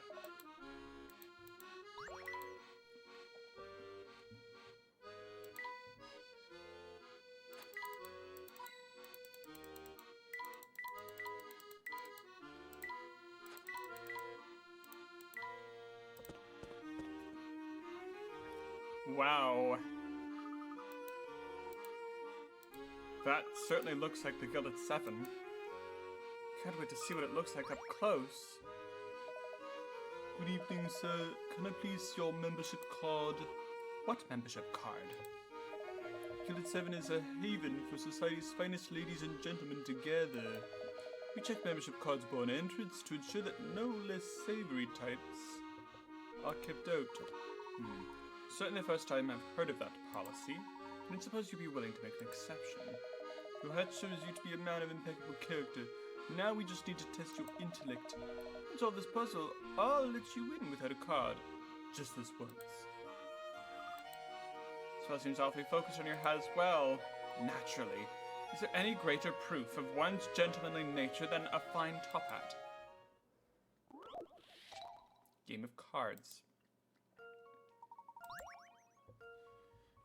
Photograph is two games of men playing cards. Everybody who's seen this photograph says the same thing. Someone has no idea what they're doing. It's this guy. He's holding his hand backwards. Let's see if I've got this right. Just as I suspected. Yeah.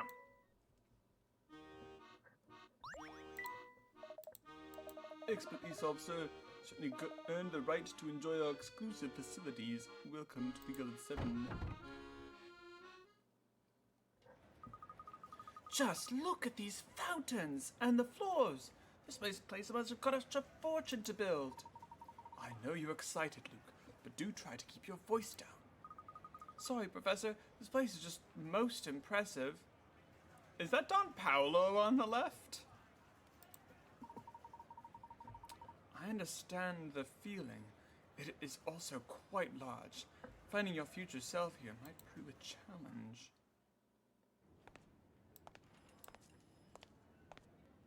So you're... He's the future me? It's good to finally meet you, Professor. Oh, he's cute. Or rather, I suppose I should say it's nice to see you again. It's me, Luke Triton.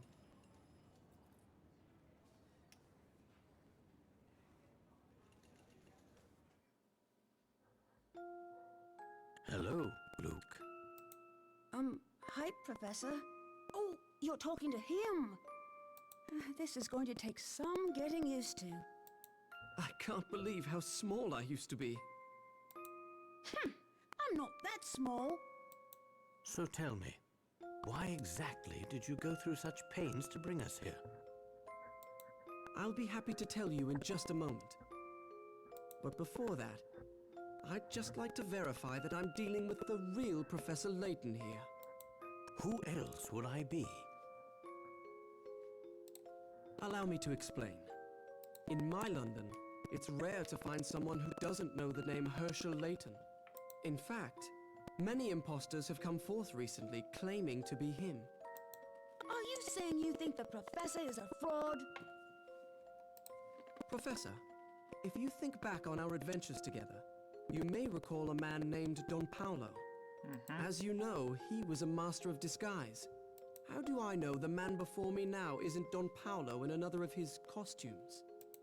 Now that's just rubbish, and you know it. Is it now? He's tricked us before. Who's to say he couldn't do it again? Very well, I'll play along. How do you propose I prove my identity? With a riddle, Quite of course. simple, really.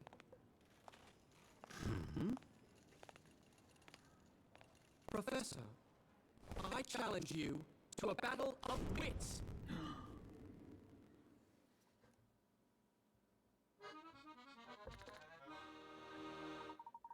What exactly do you have in mind?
Diamond is to the next to the heart.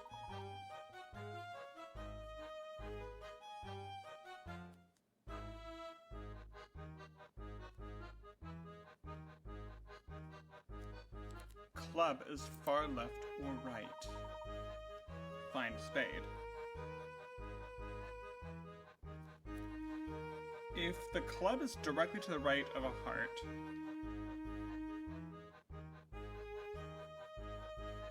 that means the club would have to be the far left. But the diamond is also to the next to the heart, and the diamond is the opposite of the club. I think it's a trick question. I don't think there is a spade.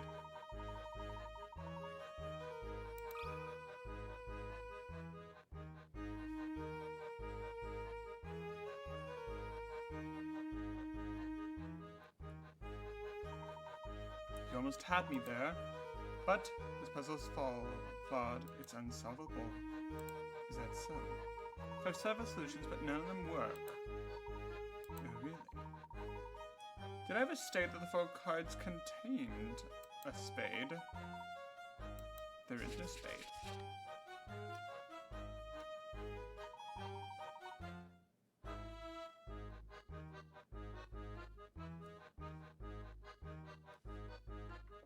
It's a trick question. In the puzzle you issued me, you failed to specify that the 4 cards included one from each suit. When you leave in a loophole like that, it can make the puzzle unsolvable. The same omission can also open doors to alternative solutions. You intentionally presented me with a puzzle that, when examined closely, is actually incomplete. The real test you set out for me was seeing if I'd catch on. It seems you're the genuine article, Professor. Right back, I just gotta rinse my hands off.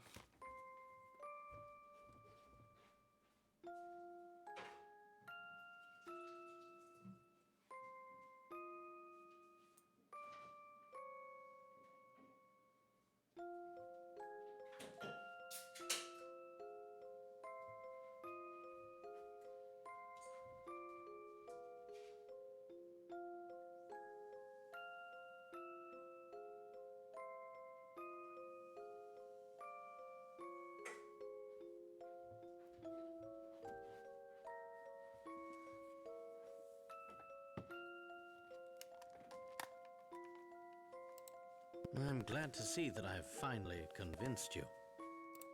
To be honest, I was convinced from the beginning, but I just couldn't pass up the opportunity to pit myself against my mentor in a battle of wits. I'm flattered, I suppose.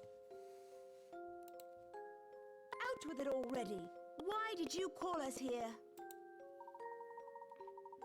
There are too many eyes on this in here.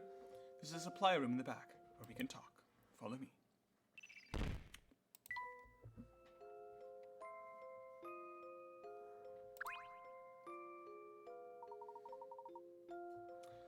Professor Layton, Luke, welcome to the London of the future.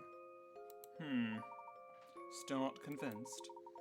You met with Dr. Schrader, didn't you? What did you think after seeing him? I'm sure you noticed the toll that time has taken on the good doctor. Yes, that's what seemed to be the case. And what of the fair London herself? You walked around by now. See how it's transformed. Can you imagine a 24-hour casino in this sleepy part of town 10 years ago? Everything's changed so much. What happened to the city? A genius appeared, an evil genius, who turned the city on its ear. Oh, I know where this is going. Don Paolo took over the city, didn't he?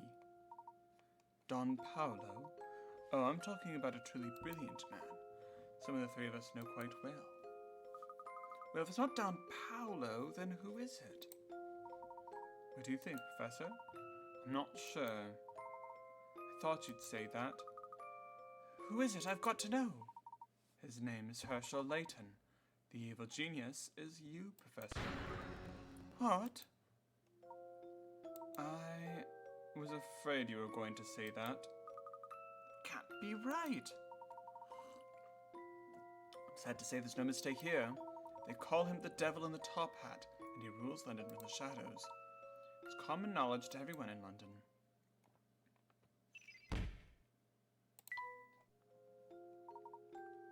Tell me more, Luke. More? I don't know any more than you do, Professor. I'm referring to the other Luke. Goodness, this is going to be rather complicated, isn't it? Tell me, Luke, how did I rise to rule all of London? Where to begin? Here. Professor, surely you remember this?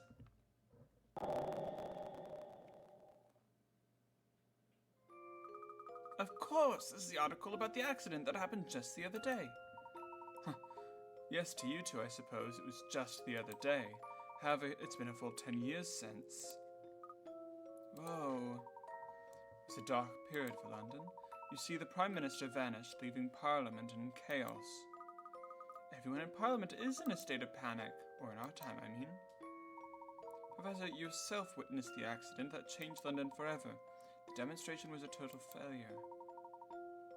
Both the Prime Minister and the scientist. You mean Dr. Stangun? Yes, that's right. Several people, including those two, disappeared in the blast. It seems likely the force of the explosion killed them. Didn't the paper say that a few of his assistants vanished in the blast as well? That's the story in the papers. What would say if I told you Stangun was still alive? I'd say it's impossible. Well, then you'd be wrong. Dr. Stangun escaped the blast, but decided to go into hiding to avoid fallout. Well, the man was responsible for the loss of a national leader. Desperate for a place to lay low, the doctor was given shelter by an unlikely person. You. Me? Why would I aid a man responsible for this pandemonium?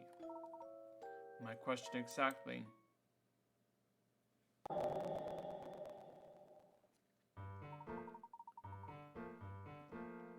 In the months that followed the explosion, you grew distant. Before long, you began fraternizing with key figures of the criminal underworld. The professor? Never! Don't be so sure. Time has a way of changing people. It's clear that something about Stangun's research captivated him. You couldn't stop talking about time travel. You seemed possessed by the idea of changing the past. Changing the past. Dr. Stangun was very interested in continuing his research, but he needed financial backing to do it. So you used your superior intellect to assume control of London's underworld. No way! Of course, there were those who tried to stop you, but no one was a match for you. Before long, you were raking in pounds from all sorts of dirty businesses. With all the funding needed, it wasn't long before Stangun completed his work. Completed, you say? That's right, he built the machine in Midland Road. Though, I suppose completed is an odd choice of words, as it's far from complete. How so? It doesn't allow the users to select the destination, nor will they reappear in the flow of time. It simply opens a hole of sorts between two areas of time. You mean a wormhole? Precisely, and by sheer chance, the machine opened a wormhole to the clock shop that spans the 10 years between the two times. This gives us the ability to move back and forth between your present and mine. So you used a wormhole to get the message to us and bring us back here. But one thing is bothering me. The wormhole was obviously very important to my future self. Surely the latent of this area must keep a close eye on this place. How did you gain access to it? I'll get to that, but right now there's more pressing business I'd attend to. Go on then, tell us why you called us. Always one step ahead. You haven't lost your touch, Professor. I wish to enlist your help in stopping the future Leighton. You want me to stop myself? Even as we speak, future Leighton is racing to complete a fully operational time machine. He's been ducking back into the past to gather every bright scientist working in time travel. But why would he bother going back through to find answers? There must be plenty here. Actually, many experts in the field were lost when Stangun's demonstration went awry. Therefore, Leighton had no choice but to travel back to before the blast in order to gather talent. Things are bad already, but if Leighton manages to build a working time machine, there's no telling what could happen. Someone has to stop him from completing his scheme, but the only person up to the challenge is me. That's why you were going to say, isn't it? Exactly. We're to fight fire with fire. No one else stands a chance against it. But how? I'm unfamiliar with my current surroundings, and I have no clue about where to find the man. That's one obstacle we have to overcome together. Layton's actions are shrouded in secrecy, but his base of operations is well known. We can start a search from there. You mean the casino isn't the future Professor headquarters? No, this facility is actually just one of the ways he makes money. His actual headquarters is in the heart of Chinatown. Let's visit this place and see if we can't learn something more. Just so you know, Luke, there's still quite a bit I found dubious about this situation, but it's still unclear. But the only way to get to the bottom of this is to meet with a man claiming to be me. Somehow I figured my brief explanation wouldn't be enough to convince you, Professor. Don't forget me, I'm coming too. Of course you are. Can't count on myself for help. Who can I count on? Thinking about what you just said makes me feel kind of dizzy. Huh. Well, I hope you get used to it soon, and I need your help getting to the bottom of all this. Oh, yes, and there's one more interesting fact you should know. Yes? There's no record of a scientist matching Dr. Steingun's name and description. The name's a fake. Really now? Whoever he was, he made an effort to hide his real identity from the people at the demonstration. Now that you mention it, a few people of the demonstration seemed to know the man. What would motivate Steingun to use a false name? Just what was he planning? Another interesting question we'll hopefully answer along the way. It doesn't make any sense. What are you thinking, Professor? We can talk more as we go. For now, we need to head back to Flatstone.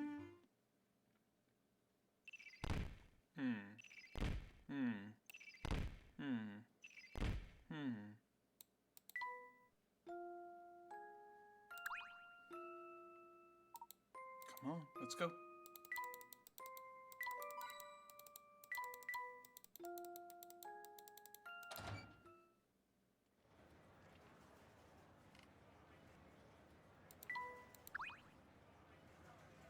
Oh, there you are, boss! Oh, Oi!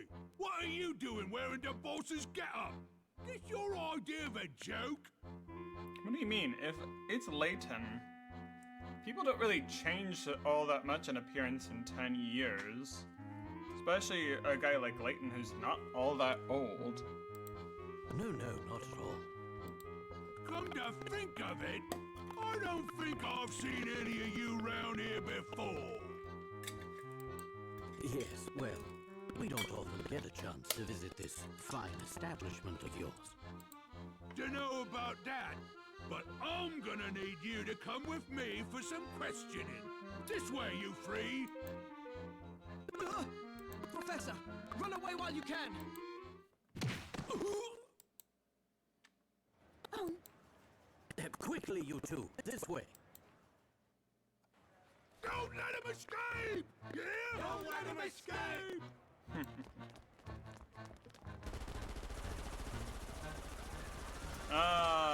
So far it's going very well. We're doing the whole series.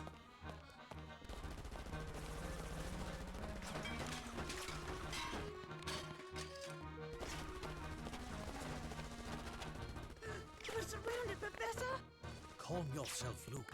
I have a plan. Wait! Where are you going?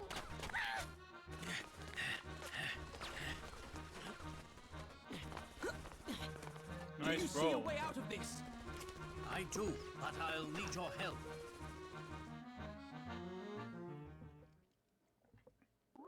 Nice. I hear it's supposed to come out this year too. Slot machine gun.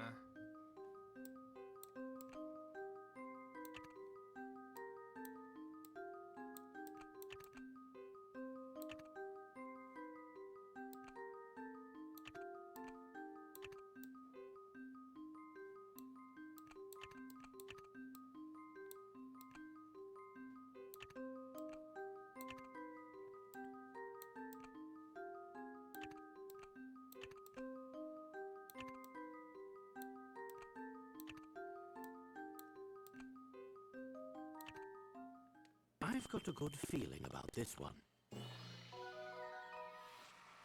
Few things satisfy like a puzzle solved. Lovely.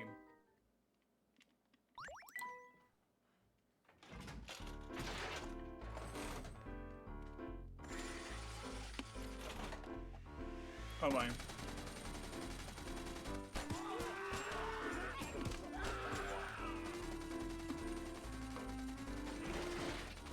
Where's the wind coming from? We can't win this fight! Oh, bad boy! Oh, man! I say, that was a close one. We gave them a taste of their own medicine. Funny, I don't remember you helping. Look, you're me, so that means I get some credit for assisting. Oh, is that so? That's very interesting logic.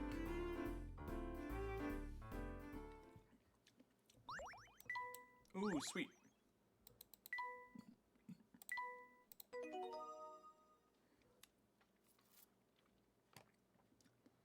Chapter 3, The Enigmatic Future.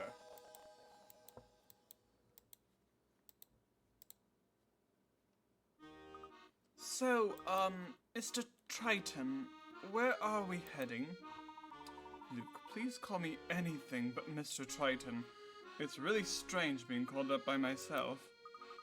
It's perfectly awkward for me too, but what else am I supposed to call you? I don't see why you both can't be called Luke.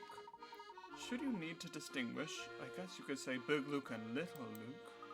I'm not too keen on Little Luke, but if it beats all this confusion, whatever you say goes, Professor. It's a pleasure to make your acquaintance again, Little Luke. Oh no, pleasure's all mine, Big Luke. Now, where were we? Ah, yes, there's something that I need to check up on. Professor, on your way to the casino, did you pass a restaurant in the shopping arcade? The one near the southern exit to the arcade? That's the one. We'll head there first. A friend of mine is waiting for us.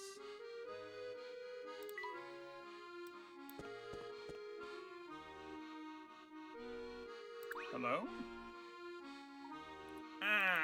Why are you sneaking up on me like that? You almost gave me a heart attack. Sorry, sir. I didn't think a simple hello would scare you that much. I was lost in thought and didn't see you there. Anyway, I have things to take care of. Goodbye. How odd. What's odd, Professor? Take a look at the ground, Luke. He was wet? I've wet footprints, even though it hadn't rained since we got here. So why are his shoes wet? I haven't the foggiest.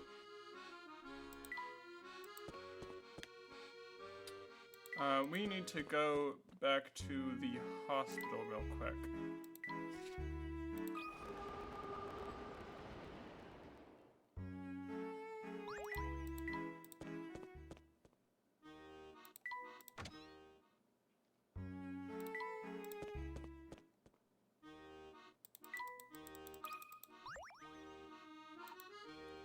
Certainly in a sad state. Poor thing, the tires are all crooked, and half its body is covered in moss. No wonder it wouldn't start. It's been neglected for some time. I took such good care of her back in our own time. What a shame. When we return to our own time, remind me to get the car a tune-up. When we're on the subject of automobiles, have you ever heard of this one? Back and forth.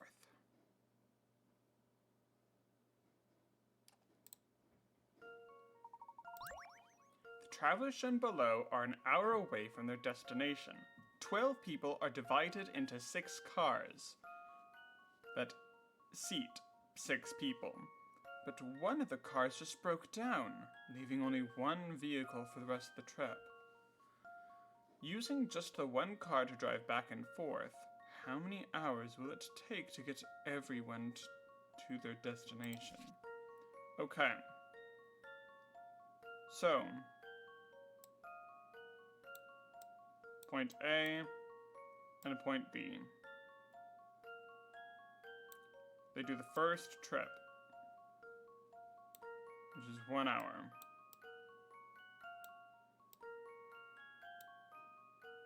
And 5 people get off, because there needs to be a driver. They come back.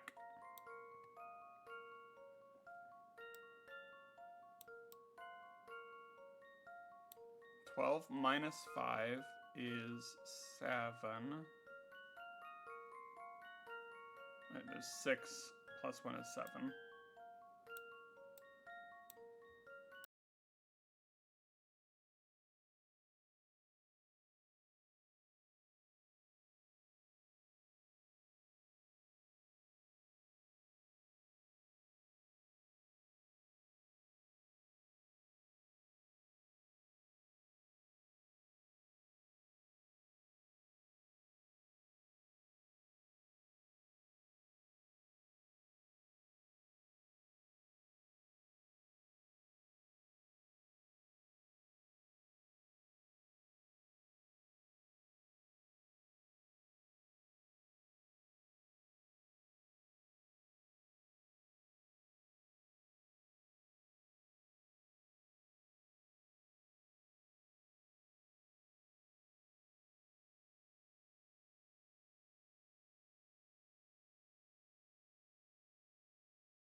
Not just that, it could improve people's lives. Yes, it certainly has the potential to do that. So, even though the machine could do so much for people, you want to stop it from being made? Think about the scenario. Imagine there's a bully who's always giving you trouble. Go on. Now let's say you had the time machine we're talking about. Would you travel back in time to when he was a bratty little 5-year-old and wail on him? Of course not, that'd be cruel. Of course you wouldn't, because you have a good heart. Imagine the damage somebody who is less kind could do with a machine like that. Guess I never thought of it that way. Never stopped that machine from being built.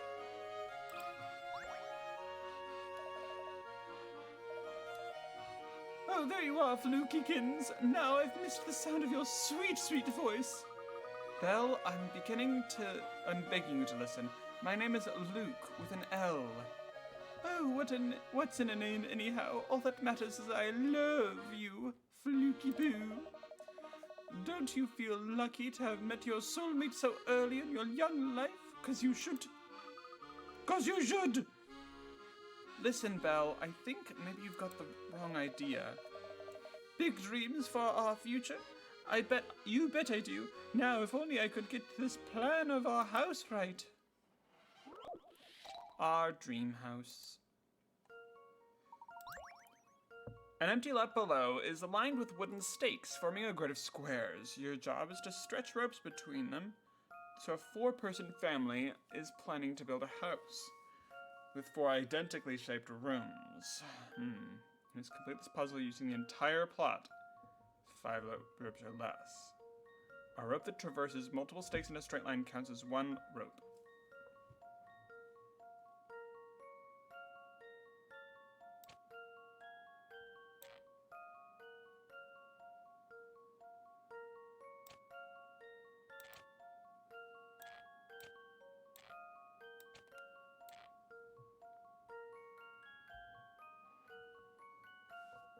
I think that's it.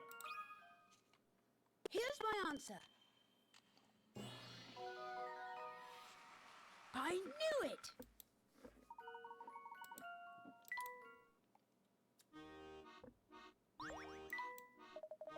Oh, wonderful. It's a wonderful home you designed for us, Fluke. Now give me a big kiss. Stop making a kissy face at me. Oh, Fluke, there's no shyness again. Every time you get embarrassed like that, I just melt. Ugh.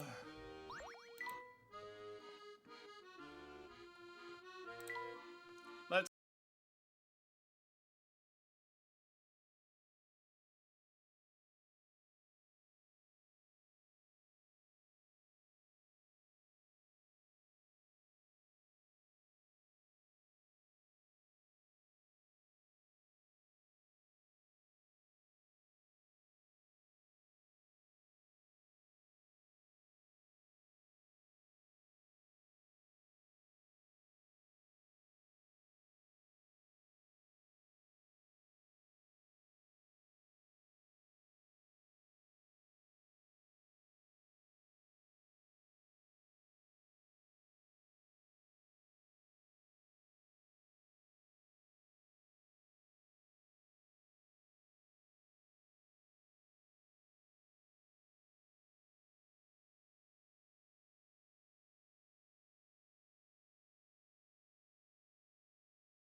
One sunny morning, I was going through the meadow as I approached a dead tree on my right.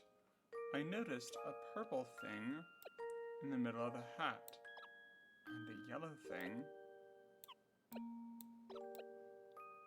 to the left. I wonder who dropped these.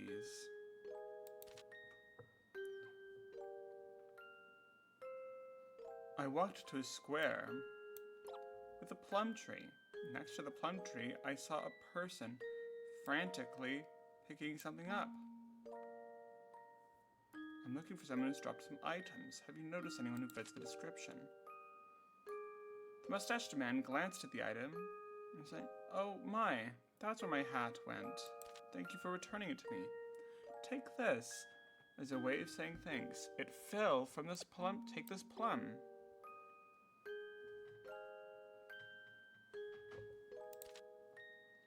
And with that, I continued strolling through the meadow.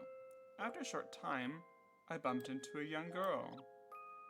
So I said, "I found this boot, and I'm looking for the person who dropped it." The girl hesitated before replying, "I can't help you, but there's a white house just up the path. Try going over there." Curious as to where the boot belonged to someone in the house, I walked over to it and knocked on the door. A kindly-looking woman opened and said, "Hello there, can I help you?" Being inside, I couldn't help but notice a tasty-looking banana on the kitchen table.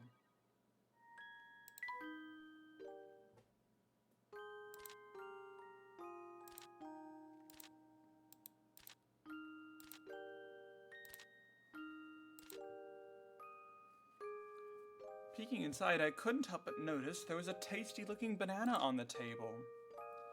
"I found this boot, and I'm looking for its owner," I replied. "Oh yes, that boot belongs to my grandson. Thank you ever so much."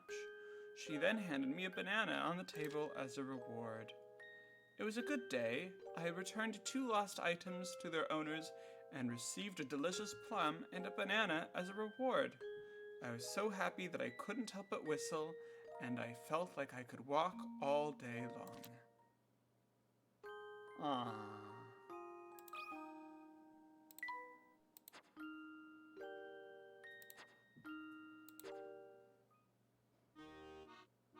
That was nice.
you think? Oh, completely. Glad you think so too.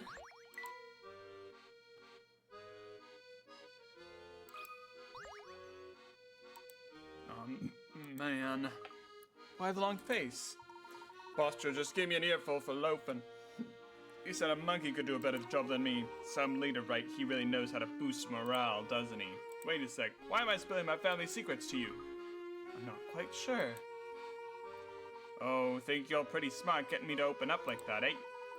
Let's see how smart you are after I look at this after this puzzle stumps you, shorty. False memory. 3 people are playing memory with a total of 20 total cards of 10 pairs. Person A says, I matched 10 pairs in a row from the start. Person B says, I matched 9 pairs in a row from the start. Well, that doesn't make sense. If you match 9, then you get the 10th one for free. Which person's a liar? This one's as good as solved. Phew, that's a relief.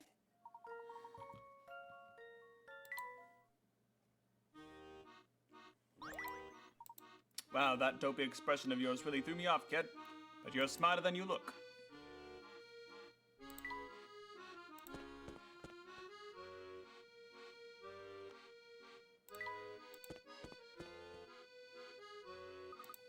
Look, there's the restaurant. Is this the place you had in mind, Big Luke? Yes, this is the one. Let's head in.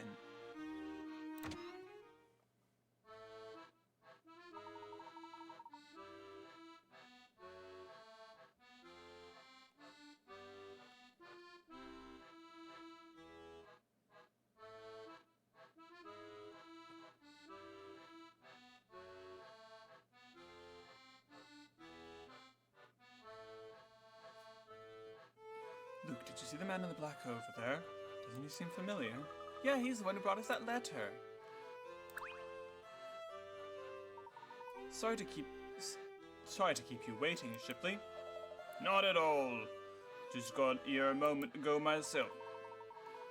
Though you've all met before, I don't think you've ever had a proper introduction. This is my good friend Shipley. Shipley's played a vital role in the effort to bring you and little Luke to our time. Pleased to meet you, Shipley. Likewise, Professor. I'm sorry I had to be so brief with you when we last met. Luke here told me I shouldn't share any details until he had a chance to speak with you himself. Don't give it another thought. Luke needed to test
Bread pudding.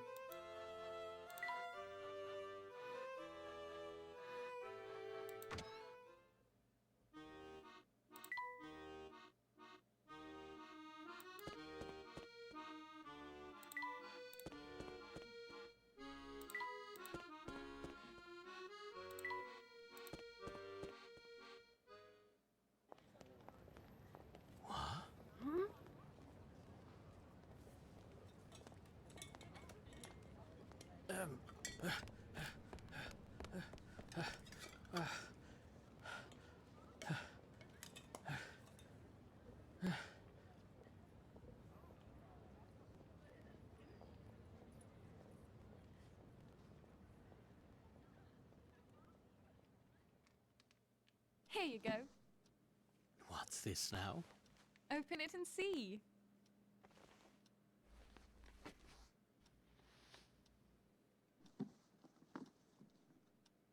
A hat? For the newly appointed professor. Congratulations. Thank you.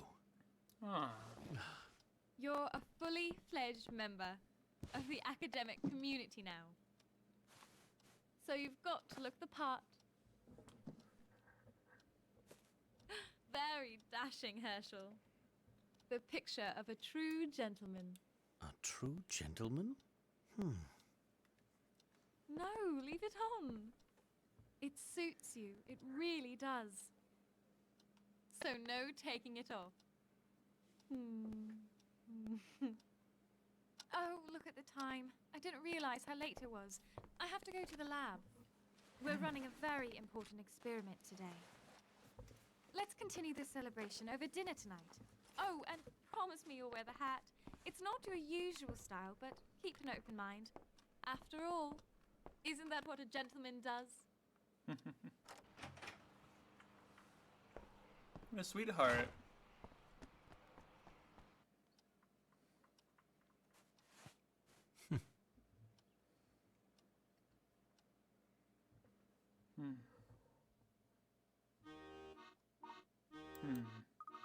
Did you see that, Professor? Was that the same woman we saw earlier? I suppose it was. Distracted, Professor. Are you alright? What was that? Oh, right. I'm fine. If you say so. Look at that. I bet those stairs are the ones Shibley mentioned. I swore that was Claire. It couldn't be.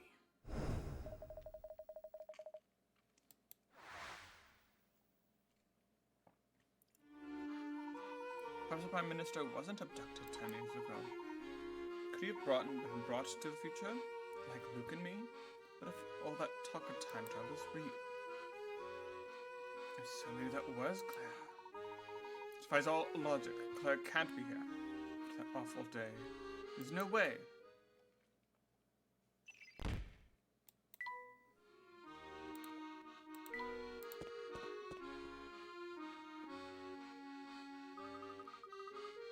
Do you think those bronze statues depict some sort of local hero? Have a quick look.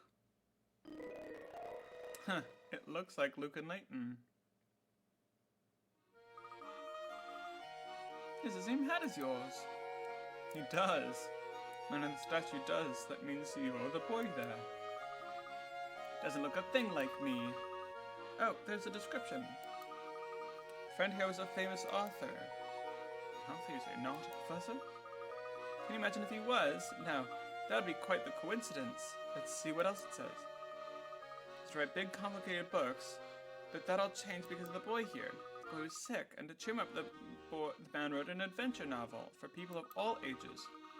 I guess the book was so successful that he went to write more of them. What a heartwarming story. That's not all, if you read the rest.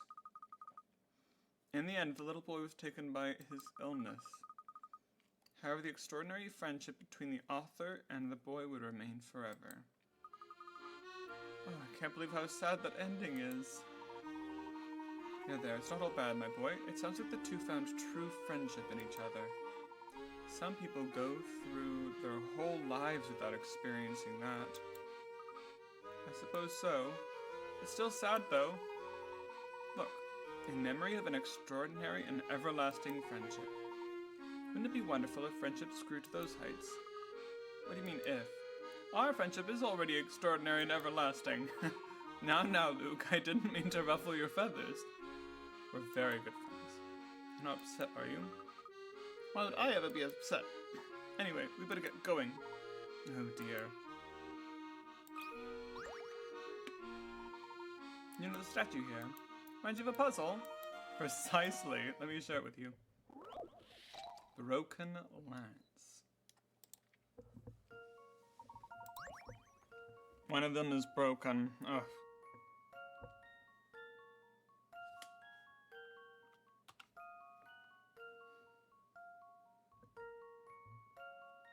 I think it's C, because his lance actually dips below D's head.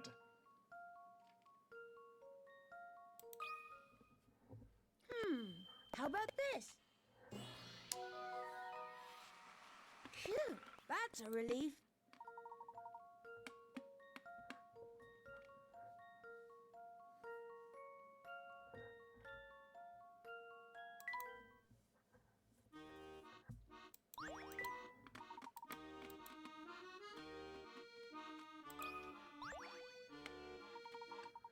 It's official.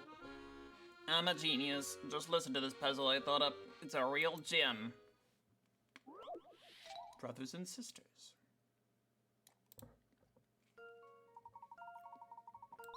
Below are 3 siblings, A, B, and C. I have 1 older brother and 3 younger sisters. I have 2 older brothers and 2 younger sisters.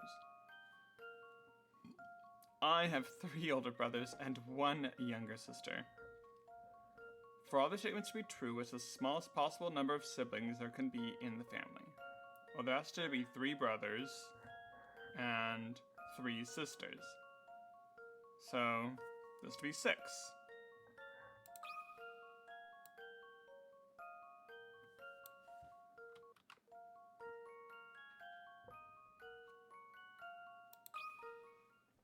That should do the trick. Just as I suspected. Right on. A says he has 3 younger sisters, meaning he must have at least 3 female siblings. Likewise, C says she has 3 older brothers, meaning that there has to be at least 3 male siblings. So 5 is not enough. Oh, you solved it. You must have cheated or something. Later, cheetah pants. Alright. A real man backs down from no puzzle. In fact, nothing delights him more than pursuing a solution. You there. You're a man. Are you not? Well then, solve this. Mysterious memo. SOS.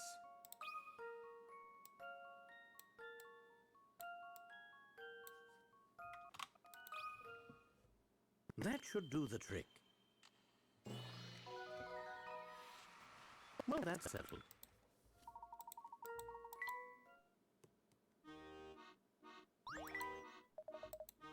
I lost an answer. You sir prove beyond a shadow of doubt that every puzzle has an answer. Excellent work.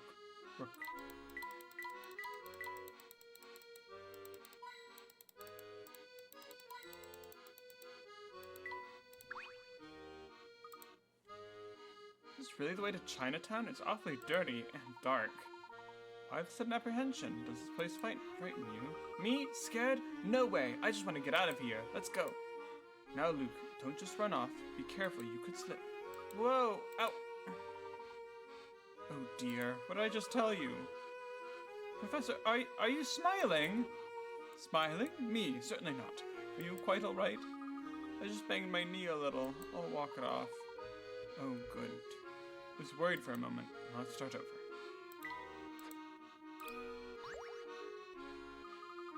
Hi there, you old man. You ever been so bored you could keel over? Me too. Like, right now. Why are you so bored? Well, mostly because I got nothing to do, but also because I sort of lost my life, and now I can't find it. How does one lose one's life? A while back, this guy tells me I can make money, hand over fist, doing easy work. I was out of a job at the time, so I figured, why not, right? Makes sense.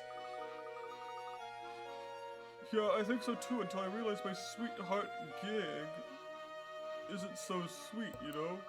Guy throws me in a dark hole and has me digging all day and all night. I bust my hump 24/7. That sounds like whatever he was paying you wasn't worth it. I haven't even gotten to the worst part yet.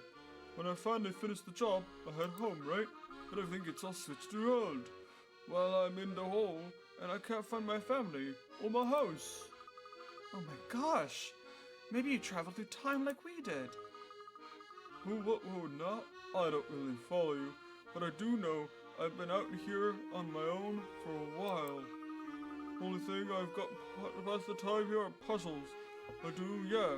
Here, try one. Twisted tunnels.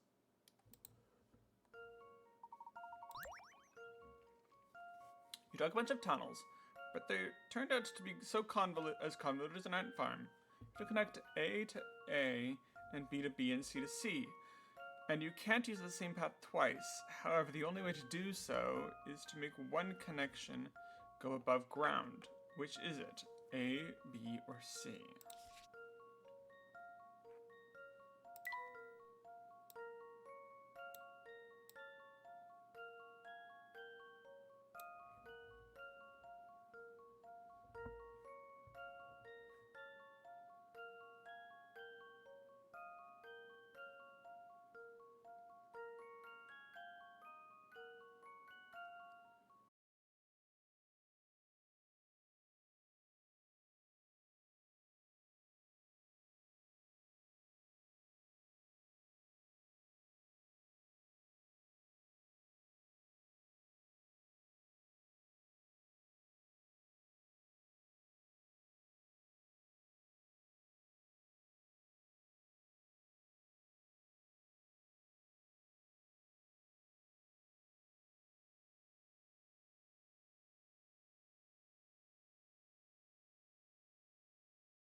I'm gonna say...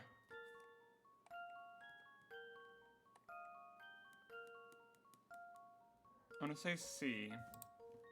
Because it looks like it gets in the way of A and B's route the most.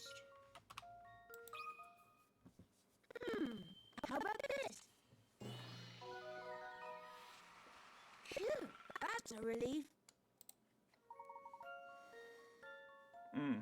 That was hard.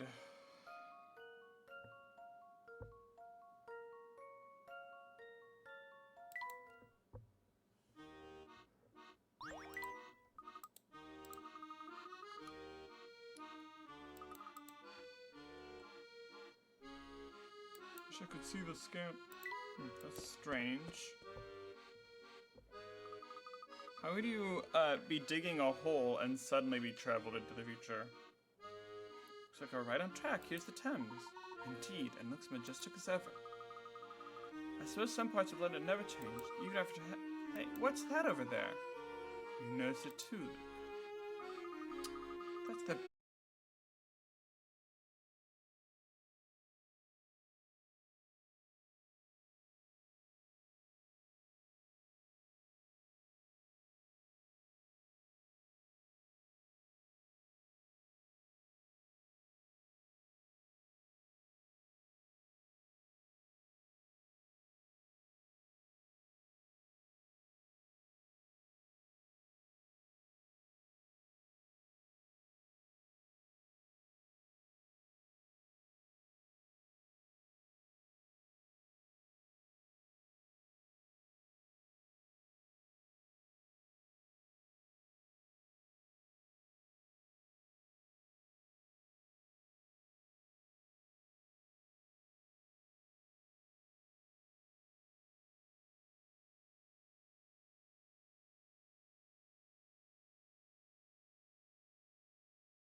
Oh, 9. There's a 9. There's a secret one.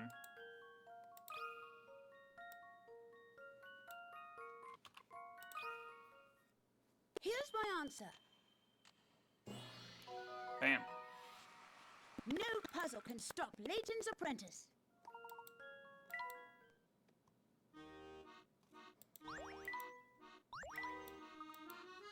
You solved my puzzle, because you're not part of the family then. You're not too bright, see? Of course not, we're not family goons. I'm Luke, and this is Professor Layton. Ah, Leighton. He's at the Family Goonies Ahead On show. Somebody save me. Oop, I forgot that name Leighton tends to scare the socks off people. Yes, it's unfortunate, but people think I'm a criminal. One interesting note, do take a look on the ground. He's wet.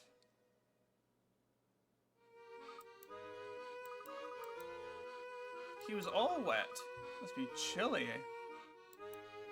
It's chilly to go for a swim. Strange.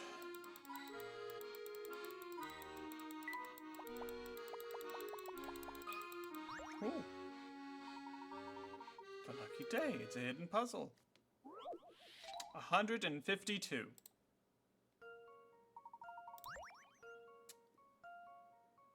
Six moves or fewer. Interesting. Okay.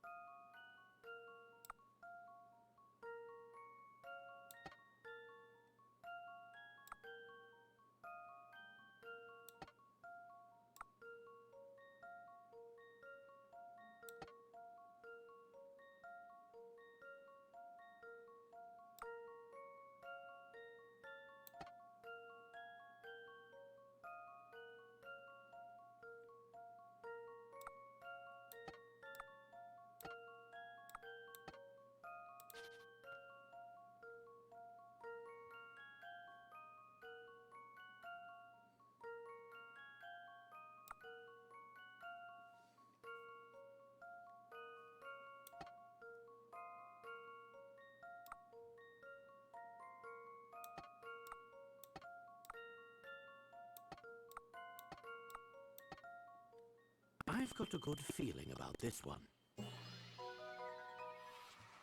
Well, that's settled.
like Chalmy and Barton.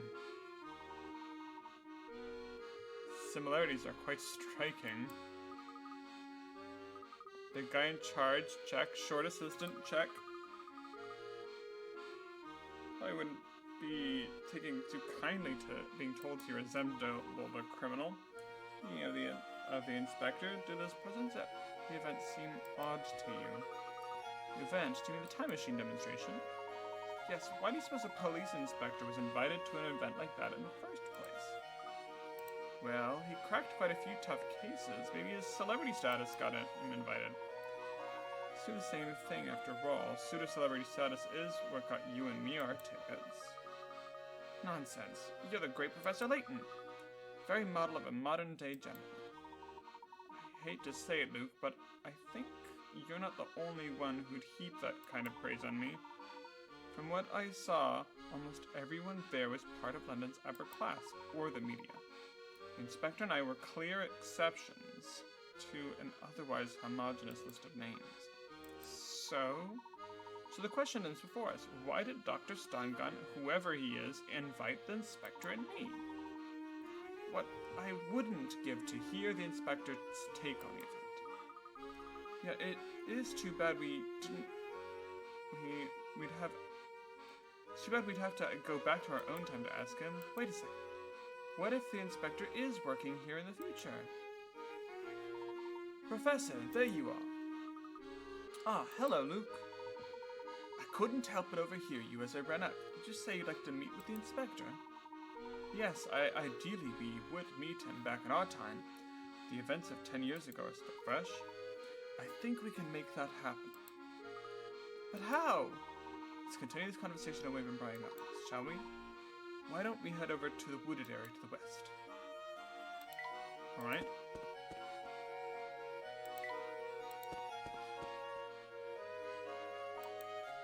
There, much better. I don't think anyone is likely to overhear us here. You mentioned there's a way for us to visit the inspector who exists in our own time. I imagine this means returning to the present. Is that possible? Indeed, the only way to do it is through the well-known clock shop. But the door to that place is bolted shut. How do you get in? That shouldn't be a problem. I can get the door open for you. Strange. Why is it you have access to the wormhole? I promise I'll explain everything when we get there. Just trust me on this. For now, let's return to the clock shop. What about the plan to head into Chinatown? I'll have to go on the back burner for now. The situation has changed. Okay.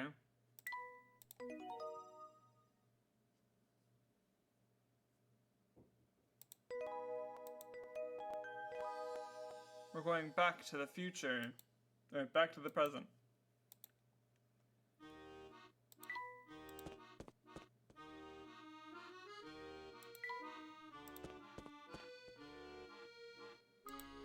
Say, when was the lighthouse on the Thames built?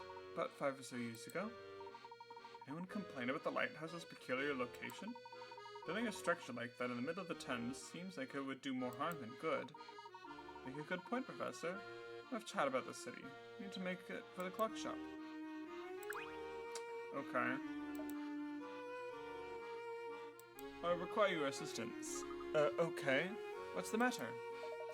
Is that blasted bird over there? The dreadful creature swoops down and plucked my best cufflinks right up my sleeves. What bird? Aha! Oh, that must be the bird the fellow was talking about. Oh wow, a parrot! Just stand there gawking. Grab the awful thing before he gets away. You may not have noticed, sir, but we're in a bit of a hurry here. Listen to yourself, Luke. Don't you remember that the professor always says, helping people in need is the duty of every gentleman? I suppose you've got me there. Very well then, let's think.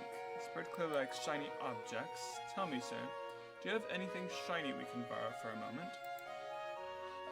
Of course, what sort of gentleman would be with proper accoutrement? Here, I carry around this garnet for when I need to accessorize with a little flash. Oh dear. What's wrong? Curses, my garnet's fallen to the bottom of my bag and I can't reach it. You're not making it very easy to help you, sir. Jeez, Luke. What's up with you? It's a sliding puzzle. Okay.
This puzzle has met its match. It seems I was right on the money. Sparkly gem. There we are. With any luck, this flashy bauble will attract the feathered feather. You get close, see if you can make friends. Leave it to me. Right then, here goes. Bark. Here it comes. Bark. Don't worry, little guy. It won't hurt you. Bark. You don't say. Silverbird seems pretty keen on you. Are you friends now? Of course. Now that you're friends, why don't you give him a name? That's a great idea.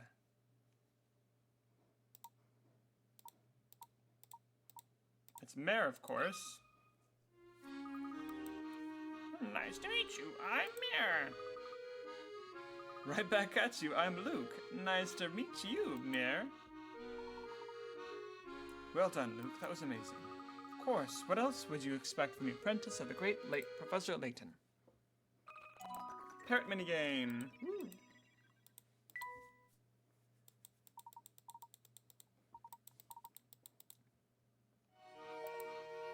Heavens, you caught that menace. Keep at it, and one day you may well become a true gentleman like myself. I'm glad we can help. Here you go. I believe these cufflinks and garnet are yours. There we are. With these on, I'm much more devastatingly handsome than ever before. Now I believe you two young men deserve something for your trouble. Well, there's really no need, sir. Yes, he's right. Helping people is reward enough for any gentleman.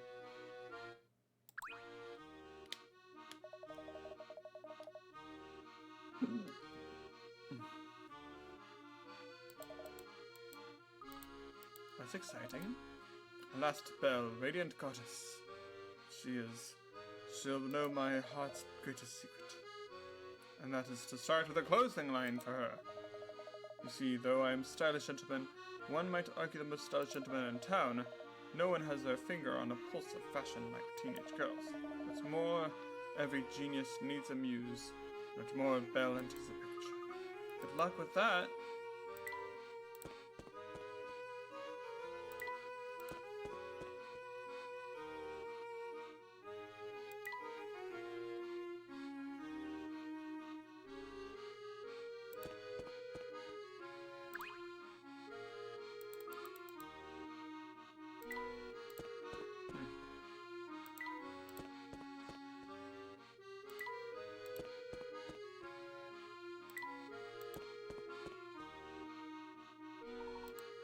Take the path to the left up here. To the left? Won't that take us away from Midland Road? It will, and in half the time. Okay.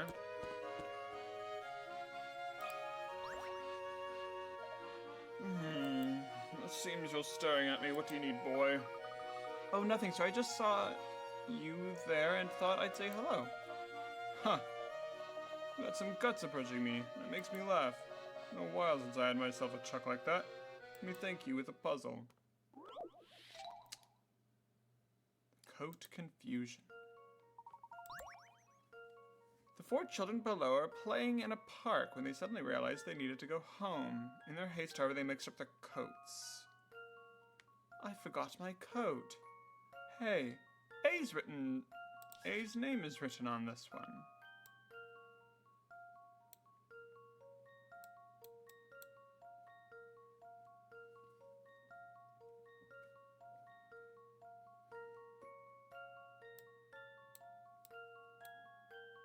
Wait, I didn't even bring my coat today, but I'm wearing one now.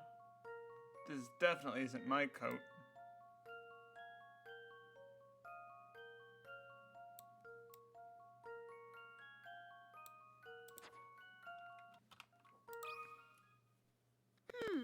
How about this? I knew it!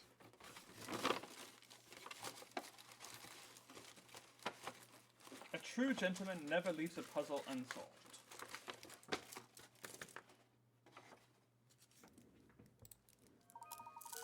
Yep.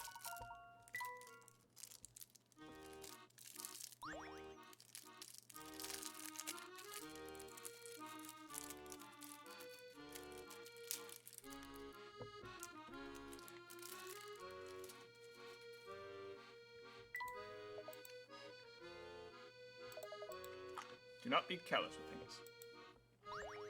Huh.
5 times 1. 3 plus 2. 3 times 2 is 6. There we go. Allow me to present my solution. There we are. Puzzling? I think not.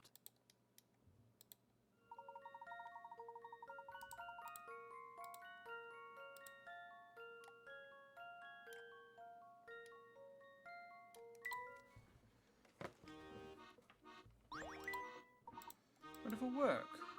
It's a little early for congratulations. The door still won't open. The puzzle wasn't keeping the door shut. Seems it might seem like too simple a solution, but we might have to shove the door. I suppose we have run out of options. 1, 2, 3. Oof. Oh dear. You sprawled out on the street. It's hard to believe that fellow must have fallen asleep against the door. Let's just go that every puzzle has an answer, even if the answer is brute force. Well, think fast, Professor, because that answer is coming right at us and he looks mad. Hey, what'd you do kicking up down my napping door? Not only did it hurt, but you woke me up. I'm sorry, but you shouldn't be napping against doors. Didn't realize it was you. I forgot I saw anything. Feel kind of queasy, so I'm gonna head home now. Well, driven him off again. Don't fret over it too much, Professor. Besides, we need to keep moving towards the clock shop. Feeling like I'm getting herded over here. So, spill the beans. How much trouble did that hat get you into? Is it that obvious? Oh yeah, you got a slight shell-shocked look about you. But enough about that. Now that you're here, there's something I need your help with. Carrying glasses. Rubbing his back, the waiter sighed heavily and said, I always use the same box to carry as many glasses as I can at a time, but there's one type of glass that I hate carrying. The 4 glass pictures here, which one is the waiter talking about? Probably B, because you can stack them, and thus it'd be really heavy. You can't stack any of the other ones. I've got a good feeling about this one. Just as I suspected. Yep.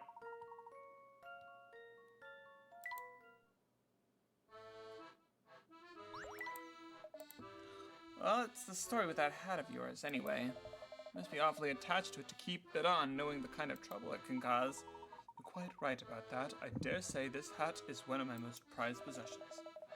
Well, there's no persuading you to take it off, but be careful out there. These days it seems there's a trouble around every corner in London.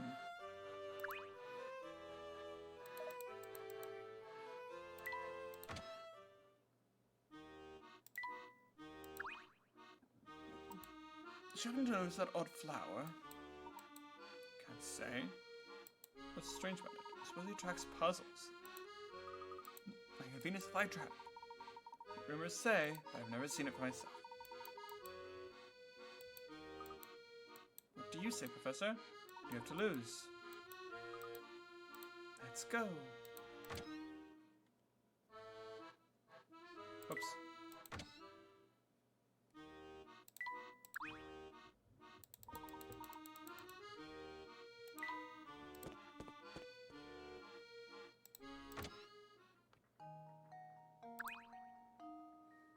Watch out, Professor. There's a bee over there. Now, Luke, I'm sure he won't hurt us. If you say so. You know, I've never seen a bee quite like this. Can you try talking to him, Luke? I suppose I can give it a shot. Well, look at Mr. Tall out here. Clearly he knows a bee of distinction when he sees one. Wow, you're not like any bee I've ever met. Isn't that what I just said? Well, it's true. I'm no run-of-the-eye bee, but I do try to blend in. He's a drone. You'd probably have better luck blending in if you didn't talk. Sure, whatever you say, smart guy. But listen, I've got something you should hear. You know those puzzles you don't get around to solving? Well, then all come hang out with me. You see, I have what you might call one of them magnetic personalities. Wait, are you saying you've got the same job as Granny Riddleton? Granny who? I don't know no grannies. But my name is Beasley. I'm gonna tell you how to peruse those puzzles now. So, tap that flower over there to see a list of all the puzzles I've got. It's as simple as that. So anytime you get a craving to solve some of the puzzles you left behind, come here. Did that all make sense? Because people tell me I do tend to drone on. Get Yep, it? because he's a drone. It makes perfect sense. All right, then. You have fun with those puzzles, and I'll be here for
The iron verses up front. Nice to see you again, Professor, and, Luke, the Professor's apprentice. Yes, Luke, of course. Cog, would you mind talking a bit about the wormhole and how it all started? I think it would help get everyone on the same page. My pleasure. You see, Luke... smaller Luke, that is. Yes? Tell me, boy, what does this contraption look like? A big old clock. Right. By my estimate, this clock is well over 100 years old. The old gal needs a lot of TLC to keep chugging along, so I spend quite a bit of time on its maintenance. It was right in the middle of oiling her up, and then one day a family goon bust in. Here we go. This has got to be the place the boss is talking about. For sure, eh, boss? There's a big clock here. Just like you said, it was a real antique. Come over and see. Just what are you two doing? You're doing barging into my shop. And get your hands off my clock. Get it, Gramps? You don't get to tell us what to do. Don't you know who you're dealing with? You're a bunch of blockheads who won't leave my shop. If I were you, I'd keep a civil tongue in my head, old man. Now get out of my way, you got a schedule to keep. Oi! What you clowns putzing around for? Get to work! If we don't hurry, things won't be ready in time for you know who talked about. Sorry, Bustro. We're trying our best, but Gramps is making things difficult. Don't be a lunkhead. You know how to deal with difficult. Throw him out on the street. Let me go, you dirtbags. We're just going for a little walk, Gramps. That's okay with you, isn't it? You keep your filthy hands off my clock, you hear me? We're just about on schedule. But we have to wait to turn this thing on until it's the exact time the big guy mentioned.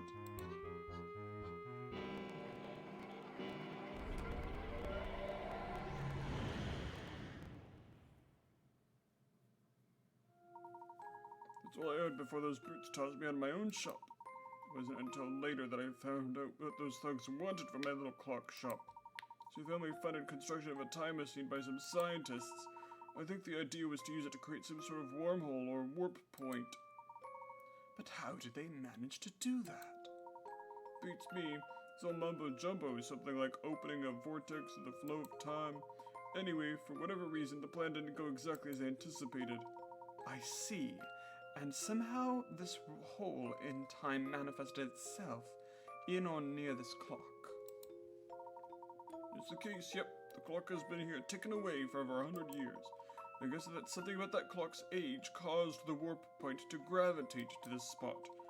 Yep, the wormhole or whatever it's called was pulled here and became part of my clock. Thing is, I'm the only one who can keep the old gal running, which means, like it or not, Spring and I are the only people who can open and close the wormhole. That's really strange. It's a burden, is what it is. As the family found out about what I could do, they forced me to work the clock for them. After a while, I caught wind of Cog's situation. I'm sure it goes without saying that Cog isn't a part of the family. In fact, the family's been nothing but a source of trouble for poor old Cog. It sure sounds that way. Knowing that, I approached Cog and Spring and explained my idea to them.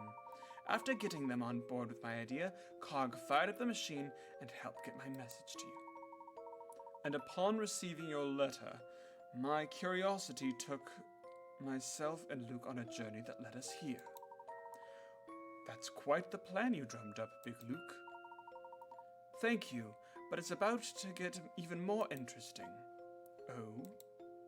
Professor, with Cog's help, we can send you and little Luke back to your own time. You'll be able to ask Inspector Chelmy all the questions you want. But when you're done chatting, you will come back and put a stop to what's going on here, won't you? Luke, you of all people should know the answer to that question. I keep my promises and intend to solve the problem here. That's what a gentleman would do. Thank you, Professor. That's exactly the answer I was hoping for. Well, I wouldn't dream of leaving things here in this state.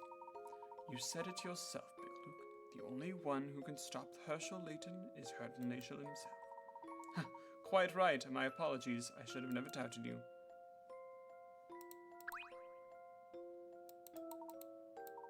Yep. Let's go. I hope you understand if I stay here. I don't risk distorting the events of the past any more than necessary. I agree completely. Besides, poor Inspector's eyes might very well pop out of his head if I show up with 2 Lukes. But just in case, about how fun it would be to see his reaction, pity you can't come, Big Luke. Okay, she's all ready to go. Let's get the show on the road.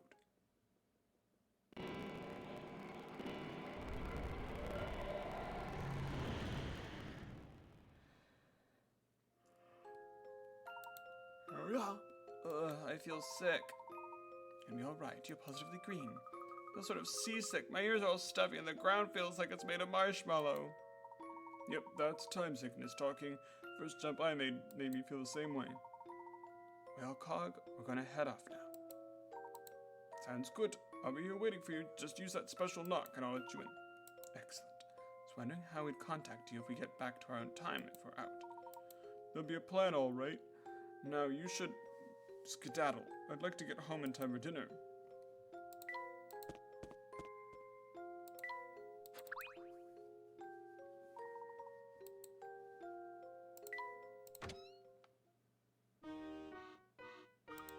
There's no doubt about it, we're back in our own time. Our sound rings here certainly do seem familiar. Whew. You know, all this time travel has really worn me out. Yes, I could do with some rest myself. We mustn't keep Cog waiting. You're right. So, shall we go find Inspector Chelmy? That'll be our second stop. First, we gotta run by my office. You taking a break? Not quite. I need to do a little prep work for our session with Inspector Chelmy. Preparation, my boy, is a good foundation upon which every good investigation is built. Right you are, Professor. Now that we're back in our own time, we can reach the university by bus in a matter of minutes. Let's go.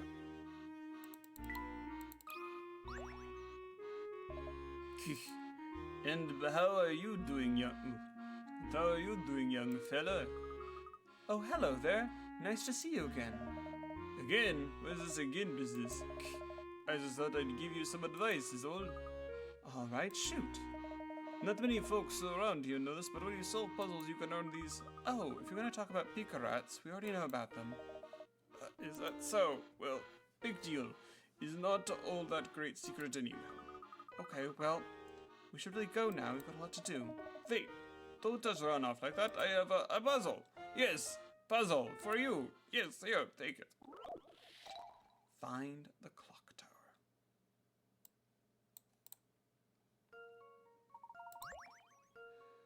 To find the clock tower near the village below, just follow these directions. Go straight and take the first left.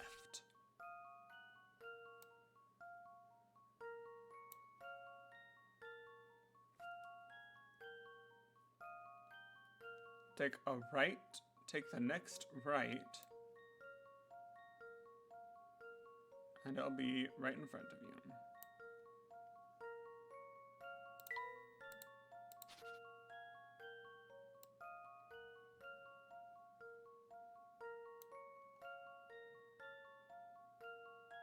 Go straight.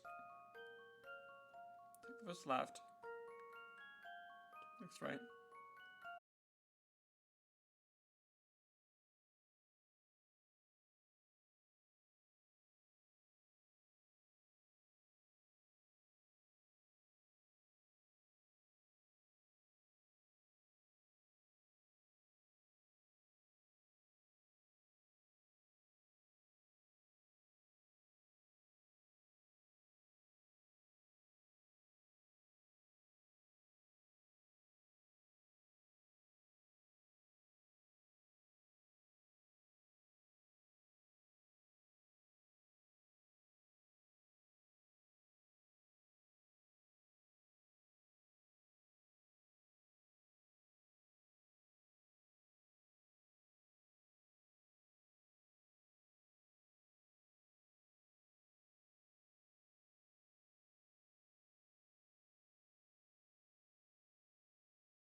So 37.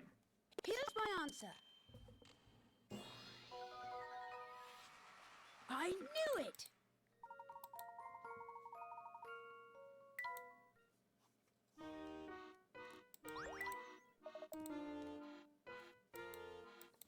You like the double deckers? Well, that's nice.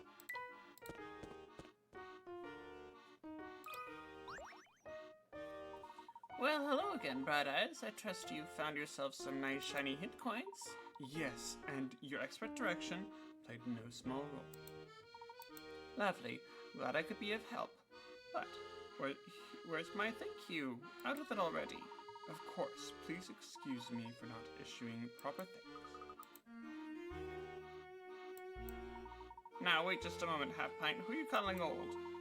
Don't call me Flawless Florence for something. You know, I was quite fit and nimble as any teenager. I apologize, Miss Florence. I didn't mean to call you old.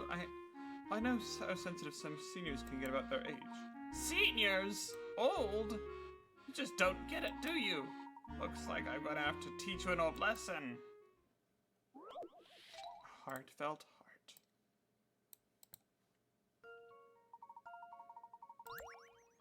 In my younger days, I was considered quite the catch. This picture of me back then, along with 3 handsome suitors. A few moments after this photo taken, one of them confesses love by presenting me with a heart. Can you guess which one?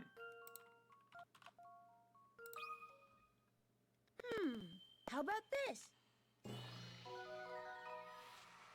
Phew, that's a relief.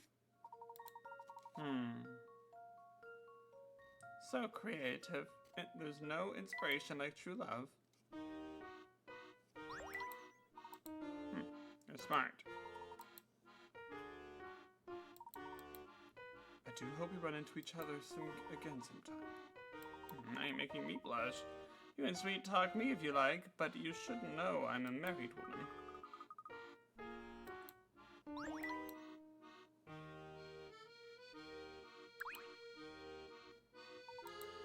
Let's make our way to my office at Gresham-Heller University.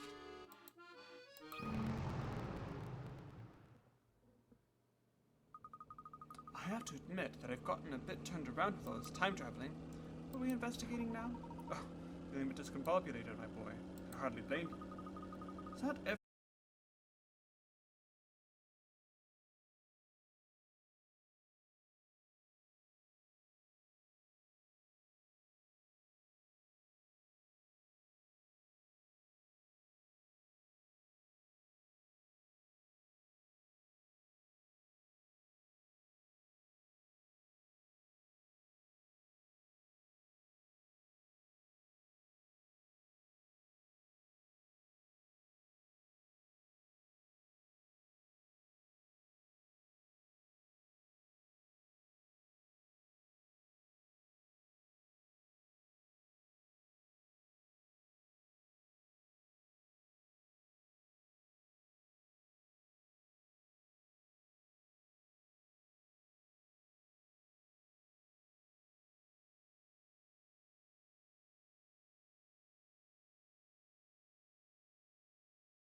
Oh, and by the way, if you like what you saw, we'll be streaming more. Probably, possibly tomorrow. But, see you next time.